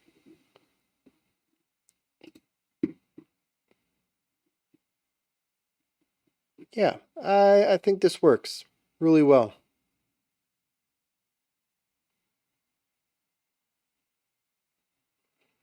It's a fantastic way to wrap the album up, even if I do think it feels a bit of an outlier. These final couple of tracks, as I mentioned, they're just, it doesn't match the rest of the vibe of the album. I really like it. I'm glad it's here. It's just, how did we get here? Regardless, though, these are my thoughts. Ween's Quebec. What did you think of this album? Is there anything that stood out to you? Anything that you would like to add on to what I said or correct me on? Maybe you have your own interpretation about the album as a whole or specific songs or even specific sections of tracks. Let me know. Put that in the comment section along with any other thoughts you might have about this. Just put it all down there. Let me know. Above that, in the description box, you'll find a link to Linktree. Takes you here. You can find links to my music, ways to support the channel, a link to the Discord server, and so much more. Above that, if you could, like, subscribe, and ring the bell. I greatly appreciate all three of those. Oh, voice is starting to give out here. I appreciate all three of those. That wraps it up for today. I'll be back tomorrow, 11 a.m. Eastern Standard Time, 3 p.m. UTC. We're going to do a live stream as we do on every Sunday, most Sundays. We listen to 10 tracks of music, although I think tomorrow we have 11 or 12 scheduled. And we just chill, hang out, listen to good music, have good conversations. It's real relaxed time. I provide a little bit of my thoughts, but we don't get into any in-depth analysis about the music. And sometimes, all the time, I get thrown off topic. Somebody will say something and we'll go into a completely different tangent. It's just a chill time. If you can make it, I highly suggest you do. Otherwise, Monday, 5 p.m. Eastern Standard Time, 5 p.m. Eastern Standard Time, 9 p.m. UTC, as usual, we'll kick off next week's theme. Until next time, remember to be critical, not cynical, of the music you listen to, and have a fantastic morning, afternoon, or evening, whenever you choose to watch my videos.